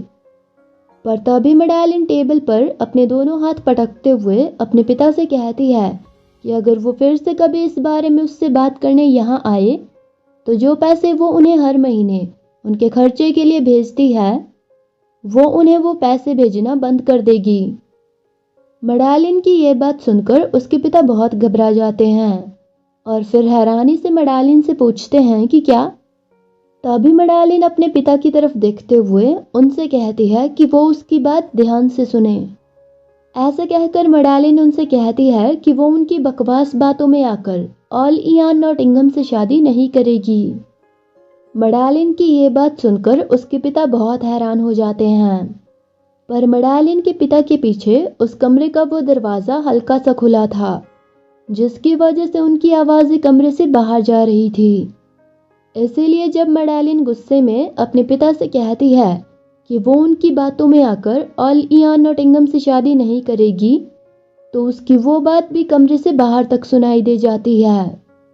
और इयान जो वहीं मडालिन के कमरे के बाहर मडालिन से मिलने आया था, वो अंदर आने के लिए मडालिन के कमरे का दरवाज़ा खोलते वक्त मडालिन की सिर्फ आधी ही बात सुनता है कि मडालिन उससे शादी नहीं करेगी। इयान बाहर दरवाजे के पास खड़े हुए फिर से मडालिन को अपने पिता से कहते हुए सुनता है कि वो ऐसा नहीं चाहती है, क्योंकि वो मडालिन ने अपने पिता से अभी इतना ही कहा था कि तभी इयान उस कमरे का दरवाज़ा खोल देता है। दरवाजे के खुलने की आवाज़ सुनकर मडालिन उस तरफ देखती है। तभी उसे इयान दरवाजे के पास खड़ा हुआ दिखाई देता है, पर इयान को वहां पर ऐसे खड़े देखकर मडालिन को अपनी पिछली जिंदगी की याद आती है, जब उस दिन उसकी मौत से पहले भी इयान ने इसी तरह से मडालिन और कॉर्नल एलिंगटन की आधी अधूरी बातें सुनी थी, जिसकी वजह से इयान की मेंटल कंडीशन पर बहुत बुरा असर पड़ा था, जिस कारण उसने मडालिन पर जोर आजमाकर उस पर कई तरह के इल्ज़ाम लगा दिए थे और साथ ही मडालिन से ये भी पूछा था कि क्या अब उसे इयान देखने में और भी ज़्यादा बदसूरत और भद्दा लगता है। क्या इसी वजह से मडालिन ने उसे धोखा दिया। अपनी पिछली ज़िंदगी में हुए उस दिन के इंसिडेंट के बारे में याद करके मडालिन बहुत घबरा जाती है और बस एकटक दरवाजे के पास अपनी बैसाखी के सहारे खड़े हुए इयान की तरफ देखती रहती है। वहीं मडालिन के पिता भी मडालिन को एकटक दरवाजे की तरफ देखते हुए देखकर पीछे मुड़कर दरवाजे की तरफ देखते हैं। तब उन्हें भी इयान दरवाजे के पास चुपचाप खड़ा हुआ दिखाई देता है। इयान भी लगातार अपनी उदास नज़रों से मडालिन को देखे जा रहा था। इयान और मडालिन की पिछली ज़िंदगी में वो दोनों पति पत्नी थे। इसके अलावा अपनी 5-6 साल की शादी में उन्होंने मुश्किल से ही एक दूसरे से थोड़ी बहुत बात की थी, और जब उनके बीच की दूरियां थोड़ी कम होने लगी थी तो कॉर्नल एलिंगटन की वजह से इयान की मेंटल कंडीशन पर बहुत बुरा असर पड़ा, जिसकी वजह से उनकी शादीशुदा ज़िंदगी बिल्कुल ही बर्बाद हो गई। पर इयान और मडालिन की इस ज़िंदगी में इयान मडालिन को अपनी पिछली ज़िंदगी के मुकाबले 5 साल पहले से ही जानता है और वो वॉर से पहले एक बार मडालिन को उसके साथ शादी करने के लिए प्रपोज भी कर चुका था। इसके अलावा इयान और मडालिन वॉर के दौरान भी पिछले 3 सालों से खतों के जरिए एक दूसरे से बातें करते आ रहे थे। और जहाँ तक बात कॉर्नल एलिंगटन की है, तो अब तक उसकी वजह से इयान की ज़िंदगी पर कोई खास असर नहीं पड़ा है। इसीलिए हो सकता है कि इयान अपनी इस ज़िंदगी में अपनी पिछली ज़िंदगी से अलग फैसले ले। मडालिन इस वक्त 21 साल की होने वाली है और उनकी पिछली ज़िंदगी में मडालिन के 22 साल के होने के बाद इयान और मडालिन पहली बार एक दूसरे से सिर्फ अपनी शादी के वक्त ही मिले थे। इसीलिए अब उनकी इस ज़िंदगी में आगे क्या होता है, ये जानने के लिए मिलते हैं अगली वीडियो में। तब तक के लिए बाय बाय।